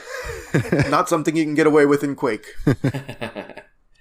But and then once you leave there, you can go to the next one, which was by far mine and Dalton's favorite world. Quickly, I did want to tell, like what I was telling you in our chat. Atlantica was my least favorite fucking level on the original game by far because, again, muddy CRT screen, real hard to see, wasn't brightly lit. You know, like new screens now you have your brightness you can turn up and stuff. You didn't have that shit back then. So it was just this dark underwater thing where you had to like scale the walls to kind of see the trident to figure out where to go. And it was a mess. Made it much better in the HD remake. Much better. Yeah. You could really see where the tridents were pointing you. There was the one part where you're trying to get the big Ursula, which I don't know how you were going to find out if you didn't know where it was. That I'm glad that I had a guide open at that point just to find it. Yeah. Oh yeah, you got to find the right dolphin. How the fuck would I have known that? Yeah, it took me forever when I was a kid, bro. Forever. Man, I don't know why, but you talking about swimming around and finding Ursula and stuff really just put me in this big nostalgia of running the Little Mermaid NES game as a kid and being absolutely delighted that it was actually just kind of a fun shoot 'em up game almost. Yeah, it's a good video game. That's one of those underrated NES games for sure. Underrated and underwater. I'm gonna get back and play that one again sometime. That seemed really good. Yeah, those Disney games for the NES really did a lot of weird stuff. Yeah, good stuff. Disney NES games were actually pretty good for the most part. But yeah, we digress. I'm not gonna say I loved every moment of Tailspin, for instance, but I liked what it tried to do.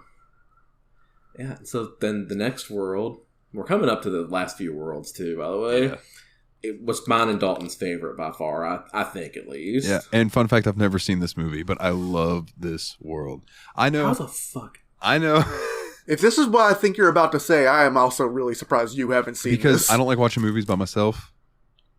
This would definitely be one to watch with someone who either really loves it or has never seen it. I was going to watch it with Megan, and because she loved that shit, and we never got around to it. And then there was like a handful of people that always happens. They're like, yeah, we need to watch that movie. And then we never do. So I don't. Yeah. Yeah. But anyway, it's Halloween Town. Like, Willie, I think that was one that you were kind of looking forward to as well. Yeah. And it is beautifully made. Like, everything about it's like, you have Lockjaw and Sparrow hanging around. You have the mayor, Jack, Sally, the professor. Like, everybody that you would want to be there is there. And it's so funny because the scene when you get there, you see like all these Heartless around, and you're like ready to go in there and start swinging. But they're just chilling and vibing in Halloween Town. They're not even trying to fight you when you first get there. And like you get there, and you get the whole impression that like Jack and them just think this is normal. These are just normal people. And when you go to Halloween Town, you are full on goth Sora. Nice. Like the costume design, like they give Donald, Goofy, and Sora all costumes in that area, and it's so beautiful. And if you actually look closely at the Heartless and stuff, you can see that the Heartless are more patchwork. So like everything's got this like more crafted look because the movie was obviously crafted claymation, that kind of thing. So yeah, I just thought that was a really nice touch. Yeah. Spirit Halloween will literally sell you a Sora Kingdom Hearts Halloween Town costume, even.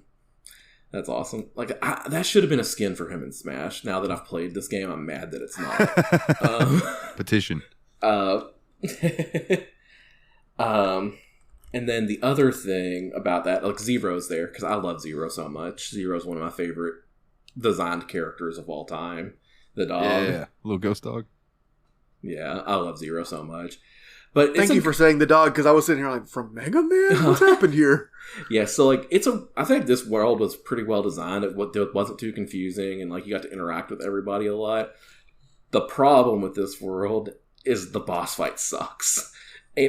Canonically, I can understand why, because they wanted to make it look like that scene from Nightmare Before Christmas where you're underground and he's got Santa Claus on doing that whole scene with Santa Claus. But God, it just made for a kind of annoying fight. Yeah, it's very much a like, if you know what to do, it's stupid easy as long as you don't get hit with the dumbass dice he's throwing at you. Now, Dalton, before we get into the second part, I don't want to talk about the second phase of the Oogie Boogie fight. I just want Willie to see it. Yeah, that's totally cool with me. That's totally cool with me. Okay, I promise I am not done with this game. I feel like we're giving a lot of mixed bag impressions of it, but I think it's kind of obvious that we're enthusiastic right now. It's like, I'm not even, I loved it, and I don't want to tell Willie about it, because I want him to be like, what the fuck is happening here? Like I was when I saw it. Absolutely. And then you open up one of the last worlds after you beat Halloween Town, which I really liked this world, even though I don't like the hero from this world at all. Neverland is next. Yeah. Yeah, the actual I hate Peter Pan's Pan. weird. I fucking hate Peter Pan. Peter Pan is a piece of shit. I hate him. But Captain Hook's an amazing villain. Yeah. But I fucking hate Peter Pan. Yeah. If you do think about Peter Pan too hard, he's kind of a creep and it's very fucking weird, bro. Yeah, at very best, he's guilty of extreme child endangerment. Yeah, I hate Peter Pan. I really do. I don't know why. I can't really explain it, but I get horrible, horrible vibes from Peter Pan. Here's the thing about Peter Pan is he is eternally a child, which means he's probably like way older than all the kids he's bringing in there too. He knows what he's doing because he has the experience, but man, I don't know, that the dude who abducts children, seems... I'm kind of on Captain Hook's side, guys. I'm kind of on Hook's side. Captain Hook just wants revenge and treasure and stuff. I understand that. Those are normal things everyone wants. There's lore too that the boys that grew up are the crew for Hook. Like, are the ones that, don't fit the mold for Peter Pan anymore. Everybody grows up by him. Yeah. Fucking creepy. But anyway, I thought that world was fine, and it kind of like caps off the main Disney, and you fight Captain Hook at the end, and I liked him. I like Captain Hook fight. You get a cool mechanic in this one where Peter does teach you how to fly, so you do have flying mechanics in that final, like that boss fight. Yeah, and then you get a glide ability, which is cool. I really hope it feels kind of Nights into Dreams-ish. It's not bad. Yeah, it's not bad. You kind of think of it, Nights into Dreams is kind of a Peter Pan-ish thing too. It is, but less creepy. I just never thought about it before. I mean, Knights is kind of a creepy looking figure too, but it's so ethereal and strange that it doesn't come off like Peter Pan, where I'm just a little boy. Yeah. Like that joke about John Mulaney chasing a woman down by a train. And then from there, you kind of get into like where it starts changing into a weird JRPG kind of situation. Before we get to that, can I say one thing now you mentioned Hook and stuff? Yeah. I want to say, having all these villains and princesses and stuff in proximity to each other, it's actually kind of interesting how much each of their individual personalities shine through. Because you get the impression that Disney villains are all kind of different. They aren't all motivated by the same thing. Mm-hmm. They don't all have the exact same techniques and tactics. And the way they don't get along in a lot of ways is really fun too. It really does give you a sense that these characters were more deeply written than you... Like, it's really easy to imagine these kind of stories being written by the book or whatever, but I kind of got a newfound appreciation for the depth of character and even simpler characters. Yeah. Like, you would never expect Jasmine and Alice to do the same thing now, you know? Yeah. But, yeah, like I said, this next section does, like, get more JRPG. It's when you first really start getting into Riku being, like, a main villain. And Riku... Okay, so you get into the Hollow Bastion, which is, like, the original Kingdom Hearts area, which I think is very confusing, but also very cool. I think it's designed to be confusing, and it works in its situation better than it does in, like, Atlantica. When I was younger, I thought that was Beast Castle. And it always confused me when the Squall, Leon, was like, this was originally our homeworld. This was, whatever. And you're like, I'm like, wait a minute, you didn't live at Beast Castle. What the fuck are you talking? I was actually going to ask if it kind of resembled Ultimecia's castle in any way. Because that was also a deliberately confusing character. Not on the inside. Final Fantasy game. Yeah. Not on the inside? Okay. Yeah. Just wondering. But, like, I was going to forget to bring up Beast shows up here, because Beast is apparently the only character whose world was destroyed that was like, no, fuck this, I'm not staying here, I'm finding Belle. And he ends up at Hollow Bastion looking for Belle. Riku's like, how'd you get here, or whatever, and Beast is like, where's Belle? Beast wasn't having it. Dude, and he's crucial to you, because there's a plot point that's going to affect combat for a little bit. Yeah. Twice in this world. Yeah. But yeah. But I was going to say, wait, is Beast still fully beastiized? And I realized, yes. Wait, a lot of the times these worlds seem to exist in the beginning to middle of the plots of the original movie. He's still Beast and he looks like amazing. They even changed what Aladdin's wishes are used for. Yeah. Yeah, it does. But I'm just going to go for a little bit of the plot here because I think this is interesting how it works. But like, first you meet up with Riku and fight him, like to get... I'm not going to get into the plot point of that, but you fight Riku, and then that part's over. And then you move on and end up fighting Maleficent there as well. Yeah. And when you beat Maleficent, like, Riku's gone full dark mode at this point. He has his own, like, dark key now. He sticks it into Maleficent and turns Maleficent into the Maleficent Dragon. Yeah, a darkness-infused Maleficent Dragon. And that, sir, is probably the first, like, harder boss of the game. Yeah. Yeah, and then after you beat her, you have to fight a second form of Riku again.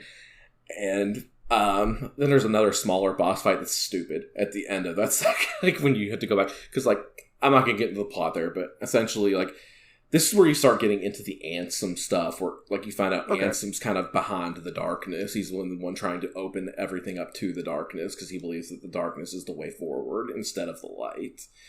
And so Ansem's been using Riku and the Disney villains to start trying to pull all this apart. Ansem, by the way, is a name you hear very early on in the game, and is apparently the person who was researching the Heartless. Yeah. Like, the trying to find the report of Ansem is, like, one of the main early plot points that Squall and all the others try to get you into. Yeah. You know, I'm just thinking about Kingdom Hearts 2, and I'm like, dude, it just starts getting so fucking deep, like, almost immediately. It's ridiculous. Like, after that, you can do side quests or whatever, or go to the last world, which is the end of the world. So, which has one of my most unexpected and favorite boss fights in the game. Before we touch on that, let me run through 100 Acre Wood real quick, and then let's touch on Colosseum a little more. Okay. So that sounds fun. Yeah, I want to know a little bit more about both of them, because I expect them to be things that continue to open up over the course of the game. So yeah, 100 Acre Wood, the more you find torn pages, the more of those little spots will appear. And each of them are basically a mini game that has to do with Pooh and friends. And they are literally there in existence. For one, when you do them all and complete them all, you can seal the lockbox on the book. When you go to shut the lock, it's a keyhole, so you seal it. But they're just all little mini games, but it's so charming because it's Winnie the Pooh. You know what I mean? Like, it's the most wholesome part of the game. There's no combat. You're just in there vibing. Oh, I'm sorry. You smack some bees in one of the mini games, but that's it. There's no Heartless there. Also, the 100 Acre Wood is presented... Every other world is a place you physically travel to on the Gummy ship, as far as I know.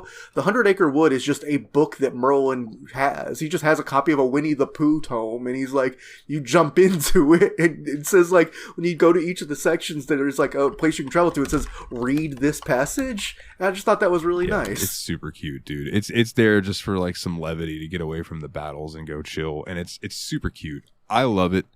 Yeah. When I was a Pooh was over there freaking his bean about trying to say goodbye to himself because he thinks he's going to disappear, but he has no idea how to say goodbye to oneself. Yeah, it's so cute, dude. And when I was a kid, it was one of my favorite parts. I just always was uncontrollably smiley when I'm in the 100 Acre Wood in this game, and it's still true to this day. Like I've said, the game has so much Disney magic and stuff, but the fact that the music when you're going around is like just a remix of that, like Winnie the Pooh music, just really brought me some big old smiles. Yeah, absolutely. Because there's just something that's just so guilelessly pure yet wickedly funny about the universe of Winnie the Pooh, you know? Yeah, because like there's sarcasm and kind of mean jokes, but all of it's really harmless. And at the end of the day, the worst thing that happens is you get stuck in a hole for a little while. Yeah, because you ate too much honey.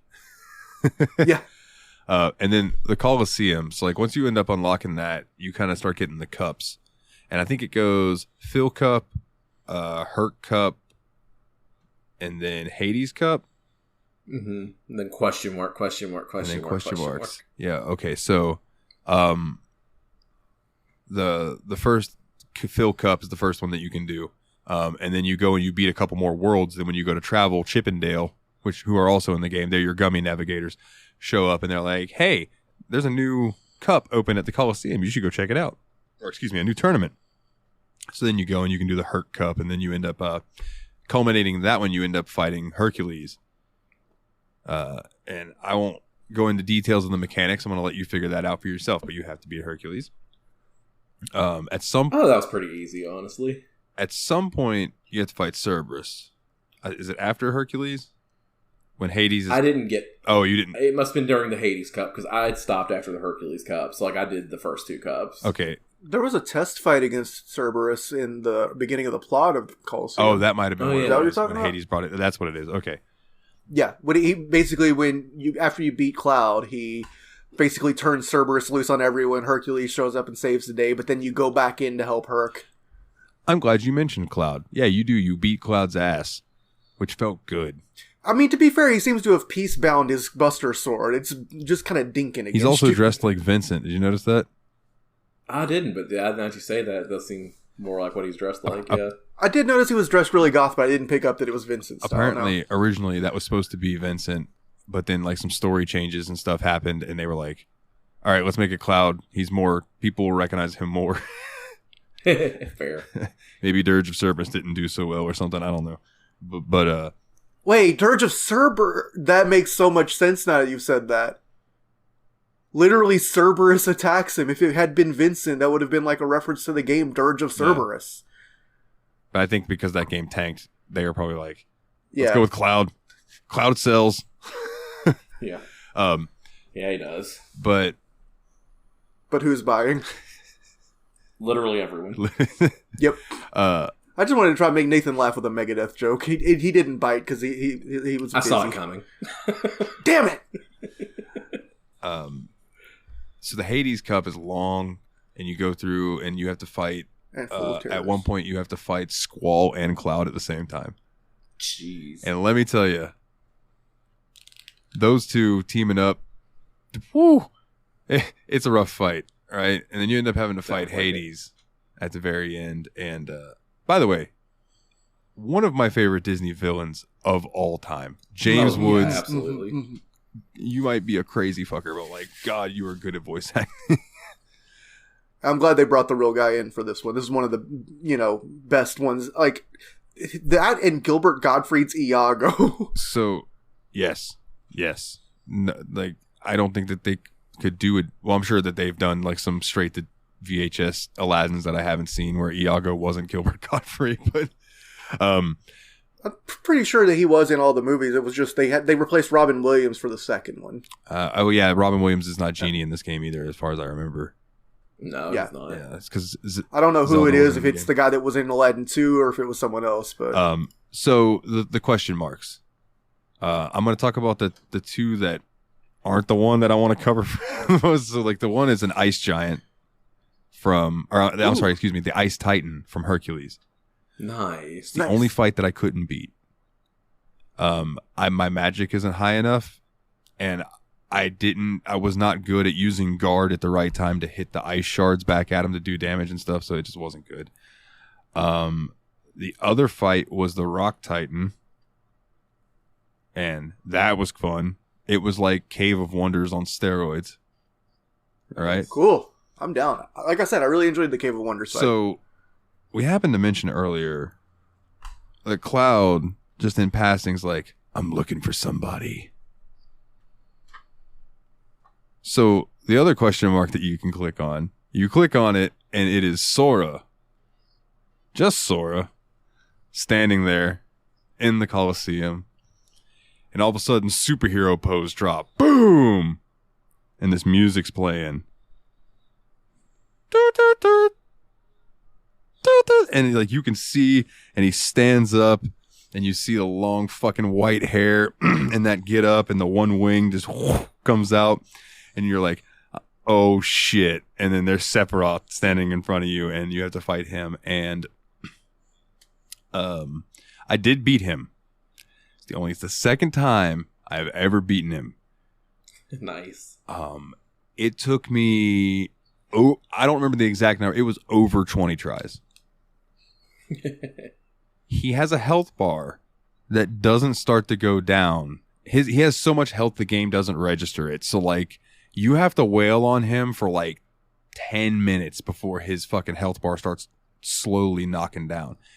And you are relying solely on curing yourself and the limited amount of items that you have. So you're going to want to do this later in the game when you have more item slots open and when you have way more MP. You know what I mean? Yeah. Probably would have been easier if I'd have grinded up the max level and then tried it. But I beat him at level 70 something. And yeah, I will never attempt it again. I did it as a kid. I did it as an adult.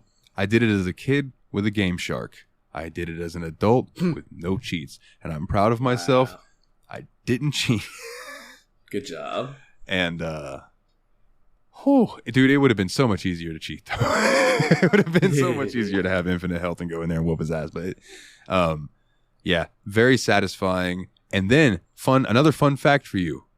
After you beat him, there is a cutscene of Cloud walking in and confronting Sephiroth. They then have a fight that you get to watch a bit of. That scene, rendered in 3D, inspired Advent Children. Wow. That makes sense. And I was like, what? And they're like, yeah. Like, apparently when they were doing that, I guess Tetsuya Nomura, whoever it was that it was the guy who helped Advent Children, was like, I want to make this fight longer and more epic. And that just blossomed into Final Fantasy VII Advent Children. Nice. So I thought it was cool. So yeah, that's it. And then that's basically the Colosseum. You get the Olympia key. You get the Yellow Trinity from there. We didn't even touch on Trinities. There's a bunch of these little things around called Trinities. There's some mechanics we can't. Yeah. The last thing that I wanted to bring up about the game, period, because I don't even want to talk about the end of the world. I just want to say there's one boss you fight before you can get to the actual end of the world, that took me completely by surprise, that I was really stoked about seeing. And that was Chernobog, like the demon from Fantasia. And I just thought that was such a cool reference and such a good fight, and it made perfect sense for the end of the world. I just loved it so much. Yeah. That's like both a deep pull, but like the moment someone says it, you're like, oh, that is such a sensible pick to be like the last big inhuman boss you fight before you go against like whatever the sentient final beasts are going to be. Now, Willie, this is specifically for you now and listeners if you're playing through the game. When you get to that last save point and it tells you this is your last safe haven, it is not joking. You are about to go through a lot of boss fights in a row. Yes. Go stock up on the best items you can afford. Load Goofy and Donald up with like some mega elixirs and shit. Like, go grind if you feel like you might not be strong enough. You don't need, neither of me nor Nate beat this game at max level, so you don't need to be max level. But if you feel I like, was like level 50. Yeah, if you feel like, I could be a little stronger, go run a Coliseum or two, you'll be good. Yeah. But I think that's all I really wanted to say about the game. Like, yeah, personally. Yeah. Yeah, I think one of the things we wanted to touch on was the voice acting, but I think we handled that kind of piecemeal throughout the episode. Yeah.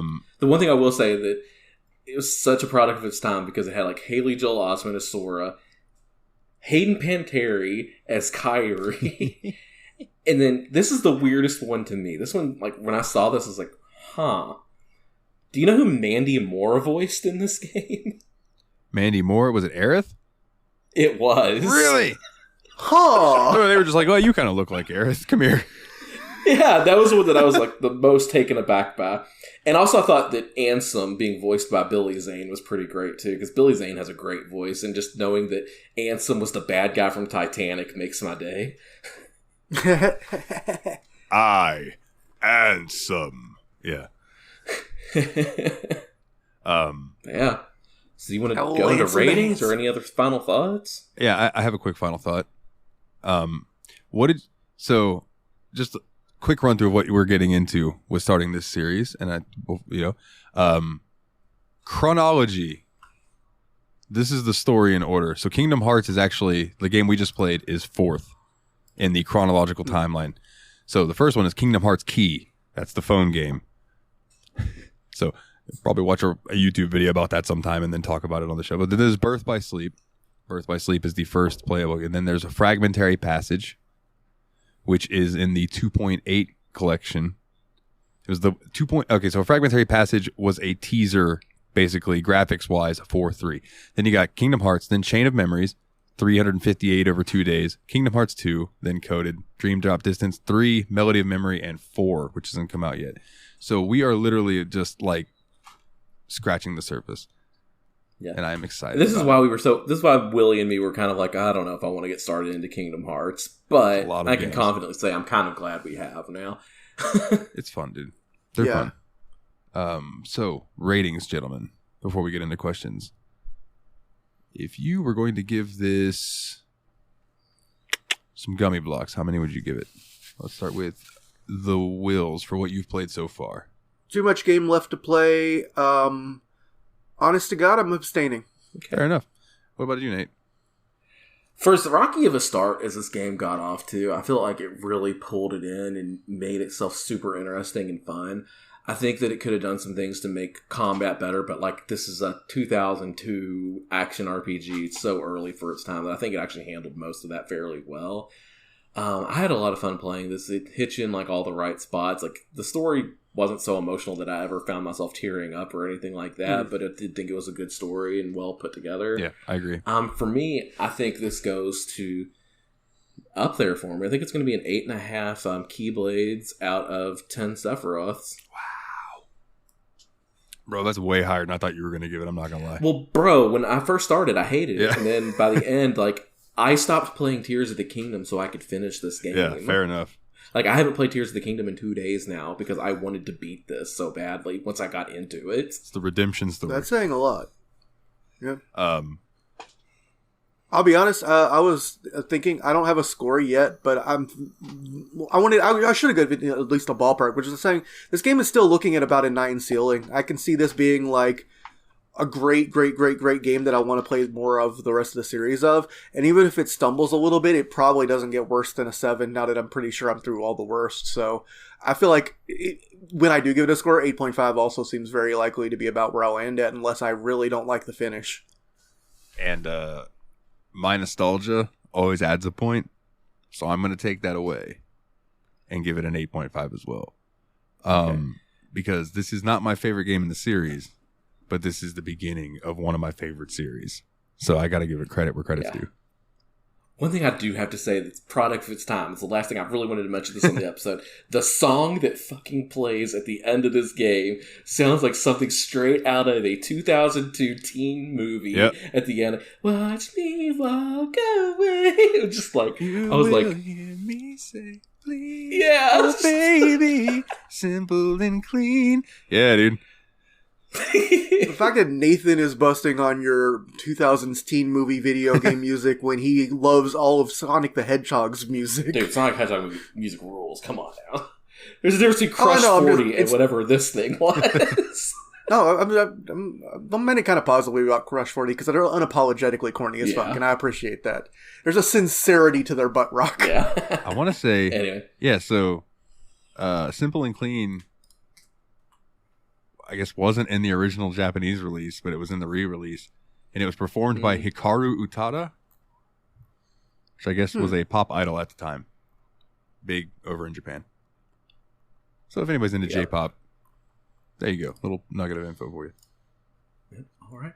So Dalton, you want me to run us into questions now? Yeah, dude, let's run through some questions. Then I will give my host pick and we can get out of here, sir. Hell yeah. Sounds like a plan. We have a lot of questions, so if we don't spend a lot of time on one, it's because we hate you. Just kidding. This first question comes in from Adam. What is a game you wish you had bought physically instead of digitally? I can come up with 2 immediately that I wish I would have got physical versions on Switch for these. I wish I had the physical version of Dead Cells and Hollow Knight. Yeah. I know Nate's going to be like, why? But I really wanted that limited run release of Battle Chef Brigade that they did for Switch, the physical of it. Yeah. But by the time, telling me about that. By the time I played that game and was like, oh man, this looks really, really cool, because I pirated it on PC to see if I liked it before I played it on Switch. But I bought the game on Switch. It was $70. It was 20 when Limited Run released it, or 20 or 30, and it was 70. And I'm like, damn it, man. I'm not paying $80 for a game that I can go spend $15 on the eStore for. Yeah. So that's the problem with the LR releases, is just that people scalp them way too hard. Yeah. And it's a bad I feel like it's unfortunate. That's the reason I don't like the limited run games. I like officially released things, but I don't go for limited run stuff. Like, I get the concept. I like the concept of limited because it gives games that couldn't have got a physical release a release. It's just the scalping and reselling market's kind of really corny, and I don't know. I'm with you on that. I also wish I would have gotten a physical release of Persona 5 Royal. I just think just even to have it for like PS4, PS5, whatever the hell, just to have a copy of it would be super cool. Yeah.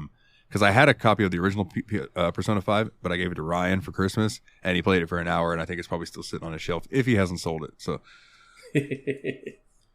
Ryan, send that back if you don't want. Go ahead. I'm gonna go ahead and say I really don't particularly have much of an attachment to physical game media anymore. I've gone all digital for quite a while now, and I really kind of prefer it.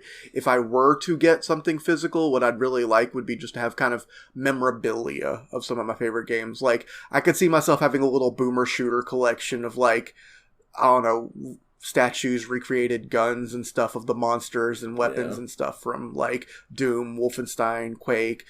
Probably Dusk is going to end up being a big one if I get back around to that, because I was really impressed by the first episode of Dusk. See, I'm surprised you wouldn't want the big box PC versions of those. Just sit on, like, put them on the shelf. I already have I already had a CD-ROM versions of all the Quake games and all the Doom games, and while I do think the big box stuff is cool, I also think that that's going to be, like, really, I don't know, hard to come by today, relatively, and that isn't my particular collector's bag. Like, I'm not really a physical collector. That's for fair. the most part. Fair enough.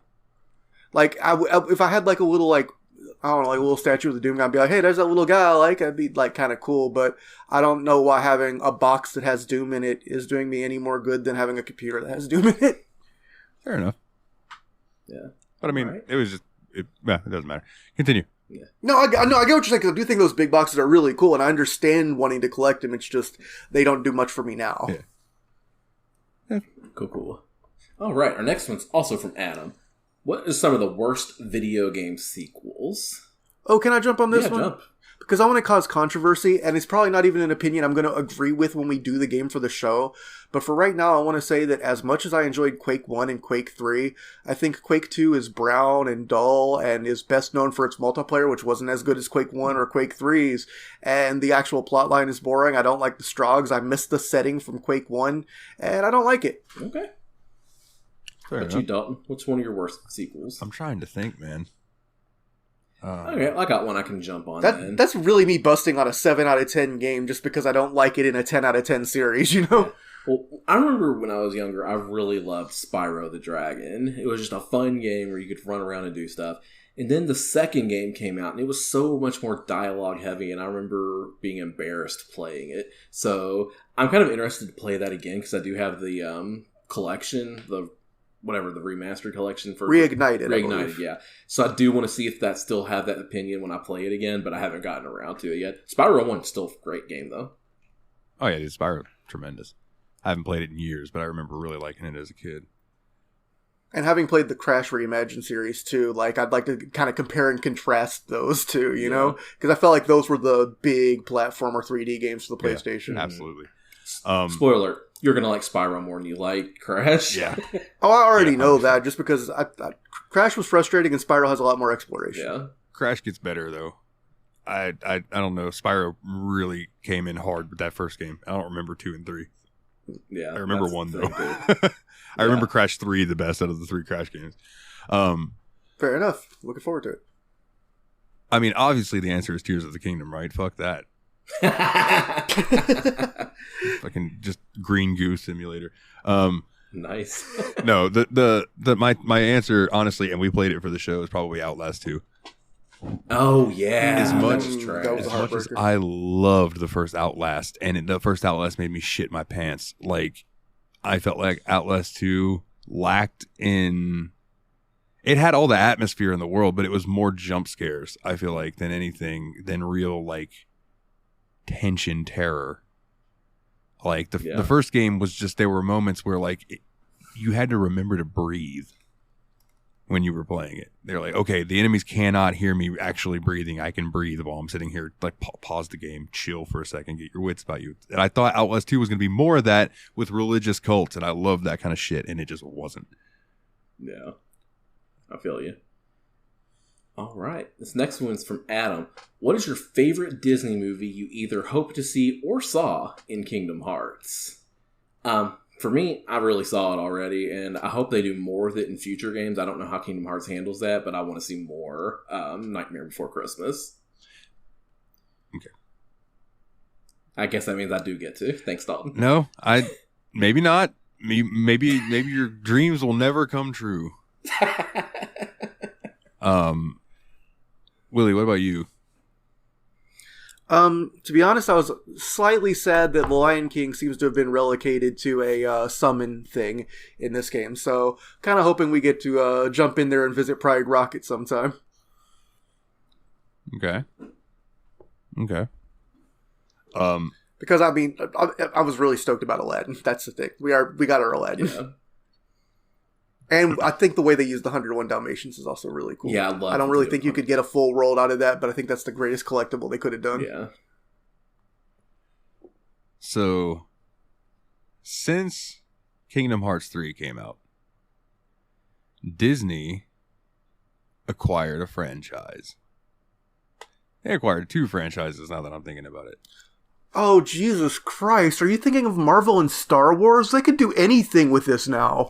Imagine landing on a planet and your Keyblade is a lightsaber Keyblade. This almost sounds too much, but on the other hand, too much is never enough in the crossover market. Think about how Star Wars-y Final Fantasy 12 is. It's basically a Star Wars story with a Final Fantasy skin slapped on it. So, like... Does this mean we could have Thor and Hercules meet each other in... Holy shit, yes. Kingdom Hearts is the key, no pun intended, to bringing those characters together. I love it. Yeah, dude. But think about, Marvel World, where, like, you can see that you're fighting the Heartless with the Avengers. Bruh. Okay, I would love to see Hulk jump out of the sky and double axe handle one of those suckers. Right? A big, giant Heartless. Oh, what if a Heartless takes over the Hulk? That's scary. And you oh, shit, Heartless Hulk would be awesome, too. Hire us, Square. Come on now. You're developing Kingdom Hearts 4. We'll write for you. I'll learn Japanese. All right, I was off-board at first, but now I kind of want to play this. I often complain about superhero fatigue, and then they do something cool, and I'm like, you know what? I did like that, though. Or Kingdom Hearts could go the cool route. Guardians of the Galaxy and shit. And they could not reference any of the fucking famous popular shit right now, and they could go, like, deep cut Marvel shit if they wanted. Like Condiment Man, even though that might have been DC, but... You know, you gotta fight darkness infused some Swamp Thing or something. Anyway, yeah, that's mine. Right. So this next question is from Adam. What did you think of the Final Fantasy character portrayals in Kingdom Hearts? I mean, I loved it. One of the first messages that Nate sent to me about with this was like, I could see why you liked this game as a kid. Major Final Fantasy VIII representation going on, and I'm here for it. Yeah. Like, yeah. The only thing is like, I like it a lot. I wish there was more of it. Like, I feel like it was limited very much so. Like, you didn't see a whole lot more after you got deep into it. I can kind of see why at the same time, but I'd like to see a little bit more. I mean, I do think it stinks a little bit that they mostly stuck to the PlayStation-only games instead of giving us some chances to see 3D versions of the 1 through 6 Tactics characters. But you know what, man? I really went like... I was so mad at the game for the first 90 minutes, and then Donald and Goofy warmed my spirits, and I got to see Sid and Squall and Aerith and Yuffie, and I was just like, here, I'm back here with my friends, and I'm having a good time. Let's go. Yeah. Not to like be too much of a spoiler. Unfortunately, as the Kingdom Hearts series goes on, it gets less Final Fantasy. It becomes more of a Final Fantasy style game with less Final Fantasy characters in it, if that makes any sense. That makes sense, yeah. Yeah, but I feel like the Final Fantasy characters were dealt with in a fun way where they seemed to fit in with the story. They were treated with a way that I thought was very respectful of the characters and the situation they come from without being like, you know, oh, they're all the ultimate Billy badasses of the universe, except obviously Sephiroth is like the ultimate boss fight. One thing that I think this series does really well as a whole is nothing felt, as far as characters go, in my opinion, other than Alice, felt shoehorned in. You know what I mean? The Final Fantasy I agree, which is wild in a situation where everything is literally shoehorned in. But they made it work, which is just cool for them. Yeah. All right, so this next question comes in from Kana, and there's actually an image that goes along with it. I posted it in our recording room chat at 10 p.m. your time. So a game with lewd imagery. The game's actually a lot of fun. So what's your example of that? I think Dalton's probably the best one to ask this, because I can't think of any. I don't tend to gravitate towards games with lewd imagery. Just not what I do. I mean, I've heard good things about Honey Pop, for instance. Again, this isn't really my bag. I kind of keep these two things separate for me, you know? Yeah. It's not me being prudish so much as just saying, like, I would rather have a really good video game or, like, really good erotica, you know? Yeah. Yeah. I don't think that's unfair to say. I don't think it is either. Okay, so I have a couple answers. Do it. But there are games with a lot of fan service. I mean, even like just characters jumping up and down and showing their thighs and stuff in fighting games, you know? And if you're going to go down that route, I guess Chun-Li does hit that for me. Or Dead or Alive as a whole. Dead or Alive may cross over so much into that zone that it no longer is as functional as a fighting game.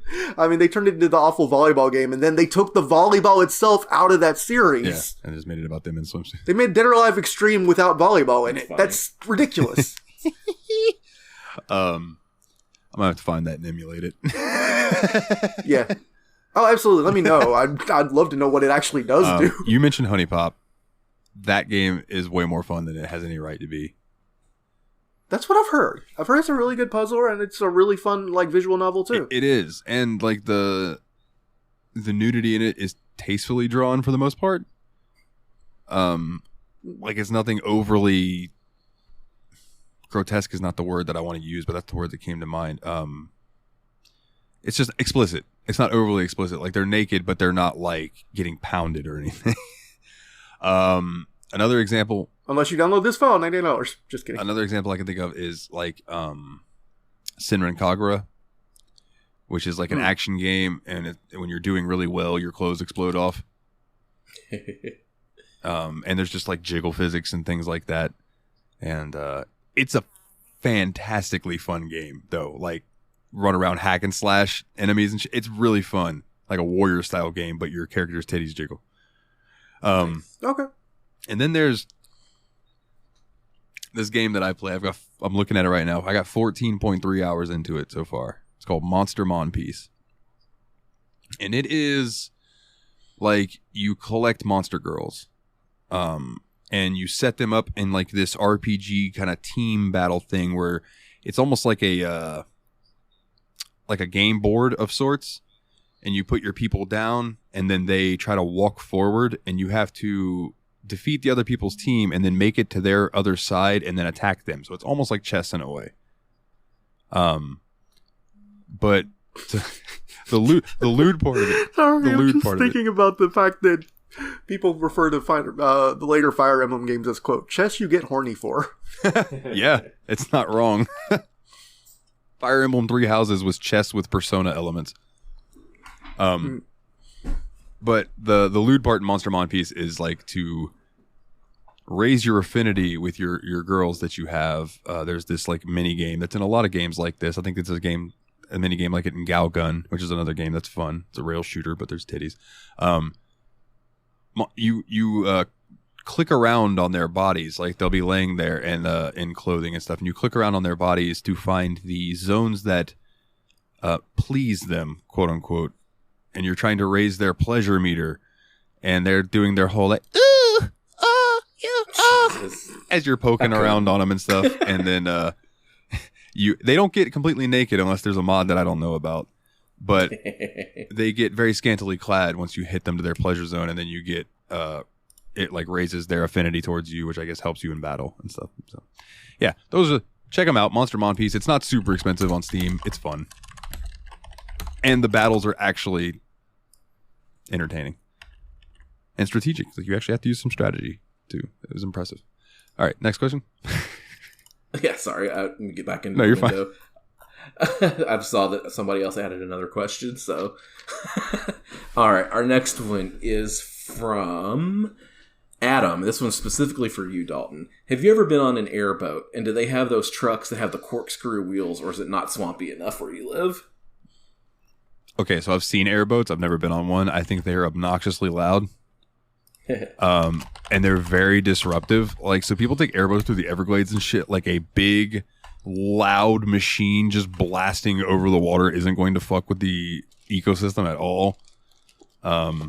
They also run over land, which I find unnerving for some reason.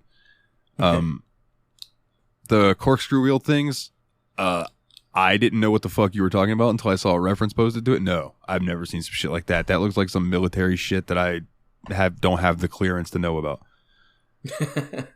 Cool. All right, this one's from down here. We got 4x4 trucks. That's this next one's Master Loot. What are your favorite pre-smartphone era mobile games? Snake.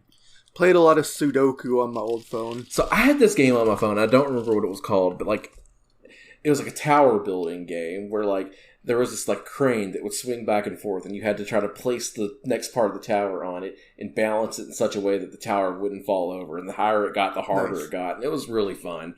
And I played that game a lot while I worked it. And here's the thing about me, you guys might not know. I was a very late adopter to smartphones. So I had this phone while I was working an office job in 2012, playing this non-smartphone game while I was not entering things into spreadsheets. I think me and Nate both got smartphones when we were working at the same place in about 2013. Yeah. I think we both were just like, let's just get iPhone 4s. It's over. Yeah. Would you guys also like a Sprite Zero, Mr. Cornets? Like, what the fuck? You're late enough. I don't know, man. It just was. I don't know. I've never gone back, and now I have like up to date, like almost current iPhones every time. But I mean, like I said, I'm kind of boring. I really liked Snake, so I would always play Snake. I do have a shout out though. Early smartphones. There were 2 apps in particular by the same company. This company went defunct, so both these apps are no longer available. I did find APKs of them, but because they were like service games, I can't play them anymore. But one was called Hellfire the Summoning. And it was a card builder deck. Like, you would build your cards and stuff. But the way you attacked enemies is they would show up on your screen, and you had a ball. That was a ball of energy represented by the 3 cards that you had on that particular one. And then you had like 4 or 5 different ones. And you would throw them at the enemies. Different, wind would do more damage to this. And then fire would do more damage to this. And like things like that. And then you want to try to... It was fucking fantastic. And then they had another game called Blood Brothers, which was basically just like a...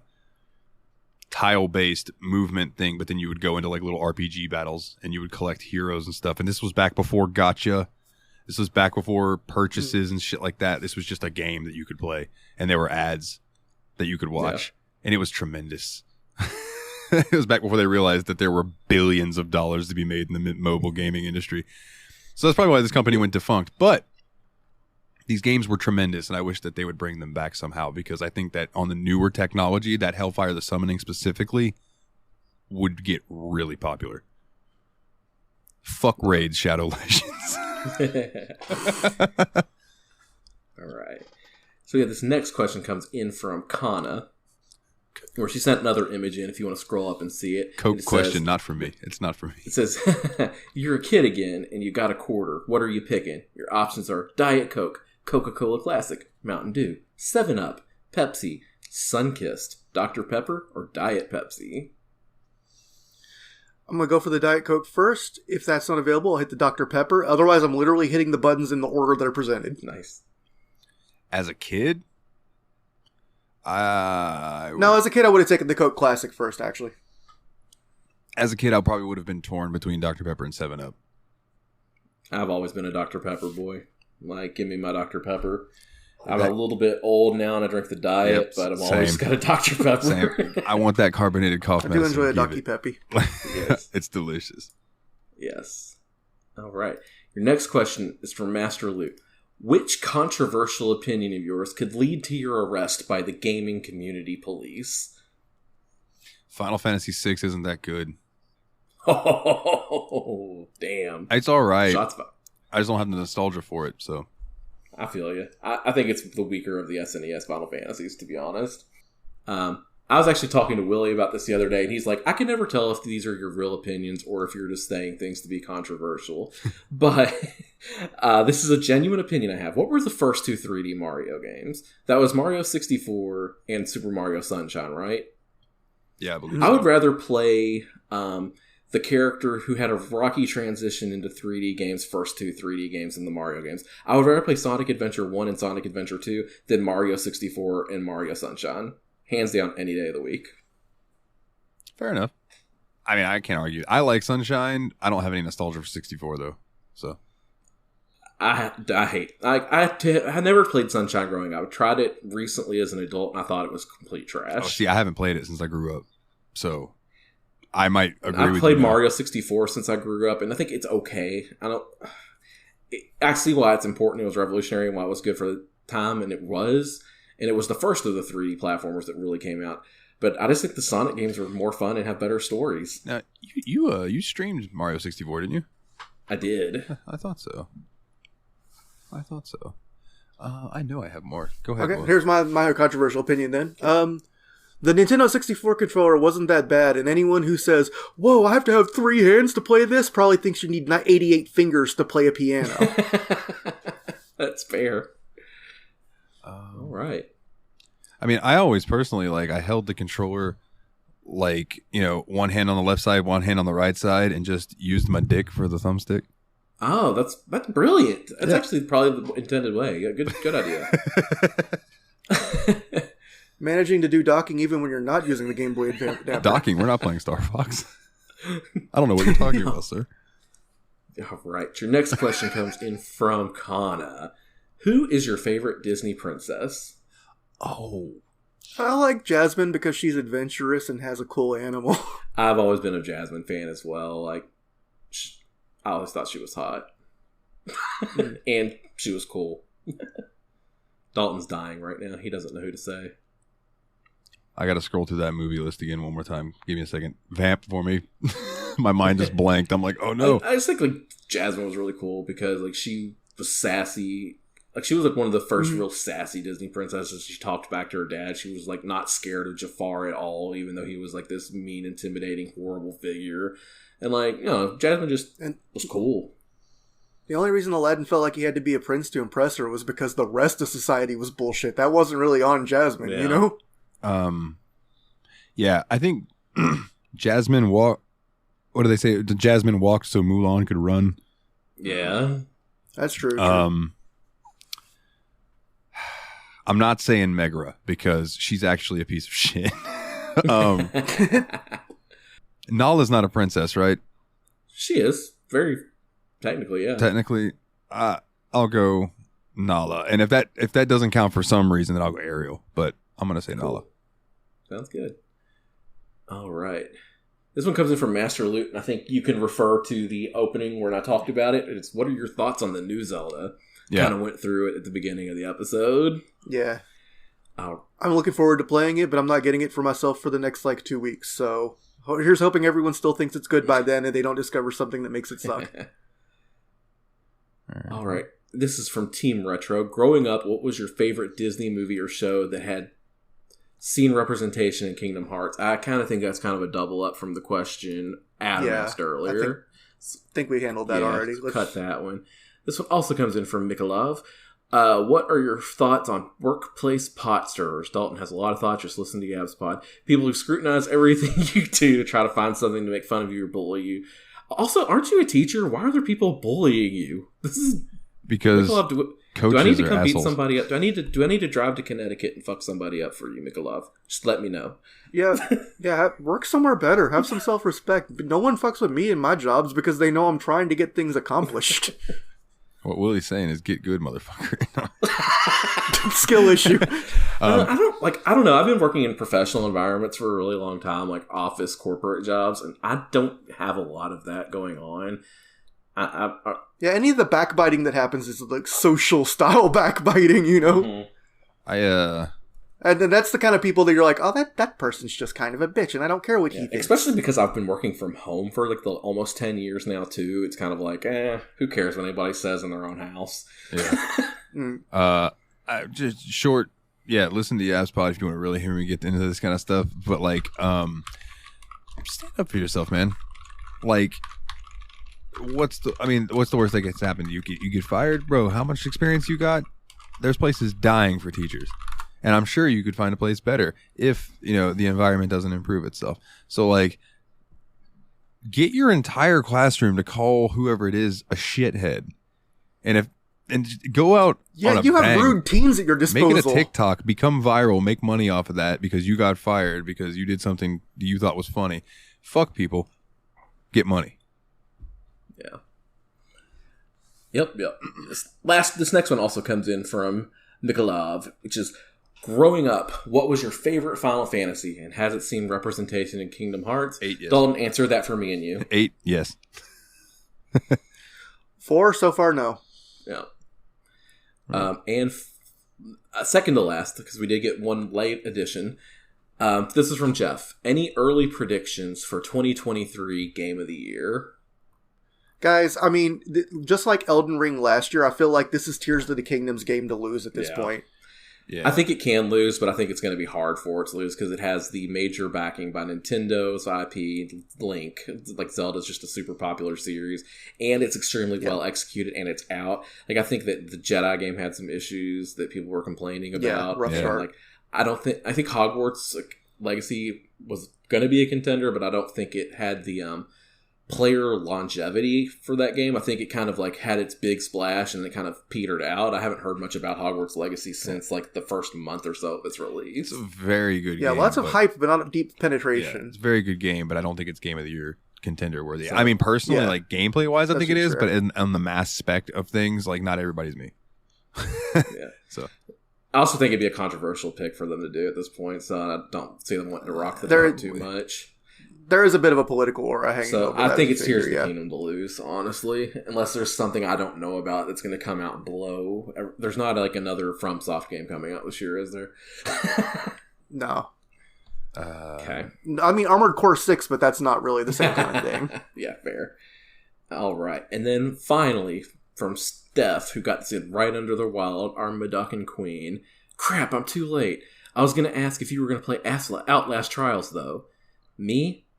No, unless I'm told it is very, very good. If it's on the podcast, I mean, I could see it being an October game. I mean, I had a bad experience with Outlast 2, but I trust you guys that Outlast 1 was good, so if Trials ends up not seeming completely horrible, we should probably do it for a Halloween episode. Yeah. Word. And Steph, you know I love you. If Steph could manage to let us talk, it would be sweet to have her on if we ever do the original Outlast, because the original Outlast is good. And she's also, like, I think she agrees with me that the first one's great. Whistleblower's good. 2 is 2. Okay. Cool. And as far as am I going to play Outlast Trials, I'd like to. I might wait and hear what you tell me, what you think of it, Steph. Yeah.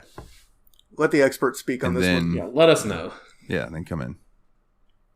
Yeah, let us know if you think it's actually worth playing or if you just want us to play it because you like the series, because we have a lot of games we need to play. Yeah. All right. That was the last question. All right, then quickly, the fan poll, Morrowind is winning, closely followed by Sid Meier's Civilization 5. So if you're wanting to do that, do join the Discord, which I will plug here in a little bit, but I'll go ahead and plug it now. Why not? bit.ly/TSMP Discord, all capital letters. But our next show check in on that horse race is a host pick. Gentlemen, it is my host pick, and I have been very, very torn. I have no idea what you're picking. What I was going to get. I was going to throw Sacred Gold at you guys and decided against it. Then I had a couple other ideas that I was tossing around in my head. You know, I'm still going to throw the Unfinished Swan at you guys sometimes, but this time is not that time. We can wait till it's finished. We can wait till it's finished. So we are going to play a game that is a bit of a puzzle game. We're going to play a game that we once played for the show a long time ago. All right! But I was hoping you would get around to this one sooner rather than later. Completely happy with it because we did an episode on it and then we had to do a wrap up on it, and that really affected the listens, and I want more people to know about this goddamn game. It's so good. You would not expect the level of storytelling in this game from the guys who make Serious Sam. And that game is the Talos Principle. So we are going to be doing a Steam Machine revisit of the Talos Principle. I actually thought that might be what we were doing. And good news, I have the VR version of that game, so I will try it out and let you know how that works out. Hell yeah. And also, if anybody's interested, there is a DLC that you can get. Now, I do not recommend this for a first-time playthrough. I might get it for a second playthrough so I can talk about it on the show. There is a DLC called the Serious DLC. And it takes the voice of a character in the game and replaces it with the voice of Serious Sam. Nice. And also rewrote the script to be more like things that Sam would say to you. And that's hilarious. It just sounds awesome. So I might check that out. There's also like another DLC I might check out too. But yeah, dude, I really look forward to that. a fantastic game, and I cannot wait for you guys to like get to experience it. I want to hear your opinions on it because I know how much you guys like Portal. And this game is very much a like, man, Portal was cool. I wonder what we could do, kind of like a puzzles type thing. Especially since this was just supposed to be a prototype for the engine for Serious Sam 3, and they were like, oh, this is actually really cool. Let's do a puzzle game with it. Well, we can talk about more about that on the actual episode. So, if you would like to come and join us on the Discord, like I said, bit.ly/TSMP Discord, all capital letters. If you would like to check out our website, which is now up to date, you can go to bit.ly/The Steam Machine Podcast. If you would like to join Patreon, which would mean a lot to me because they're cutting hours at work and shit's getting rough, I would really appreciate it. It would mean the world. Patreon.com/The Steam Machine Podcast. Help me pay off my vet bill from my pupper. Shout out to YasPod, yet another BS podcast, the bi-weekly now show that I do with Jeremy, and we just kind of shoot the shit for a couple hours. Shout out to the JRPG report that is kind of in limbo right now because there's been like little to no JRPG news here lately. And I do not want to just spend the whole episode talking about Zelda because there's like the huge argument whether that's a JRPG or not, and I don't think it is. So, merch, if you want to get a shirt, tsmpproductions.threadless.com. If you want to check out my music, it is at nilethenightmare.bandcamp.com. Please leave us a 5-star review wherever you get your podcast, or a thumbs up, or however you do it. And coming soon, our YouTube channel should start be getting up to date. Just like our website is now up to date because of one Dane, Mr. Puzzles himself. We do appreciate you and everything that you do, my good sir. Now, our patrons, I'd like to give a shout out to the guys who donate $10 or more a month. You guys fucking rule. Nate Sir Cogsworth, the 7th of June-iper, Jeff, the original Expendable, Mr. Syllables, old Jeffy Lube himself, Ariesoradam. Shout out to his podcast, Revival and Extinction, which is right now on a hiatus, but thank you for the last year of content, my good sir. James, the Steam Machine, Hall, Monitor Hall, Team Retrogue. Go check him out over on YouTube, and Mr. Puzzles, Dane himself. Thank you all very much. We do appreciate it. Gentlemen, you ready for some puzzles? Love puzzles, like Dane? Or, no, Puzzle me, baby. Oh, well. On that note, gentlemen, Puzzles. I only have one question for you. What is Goofy's favorite vegetable?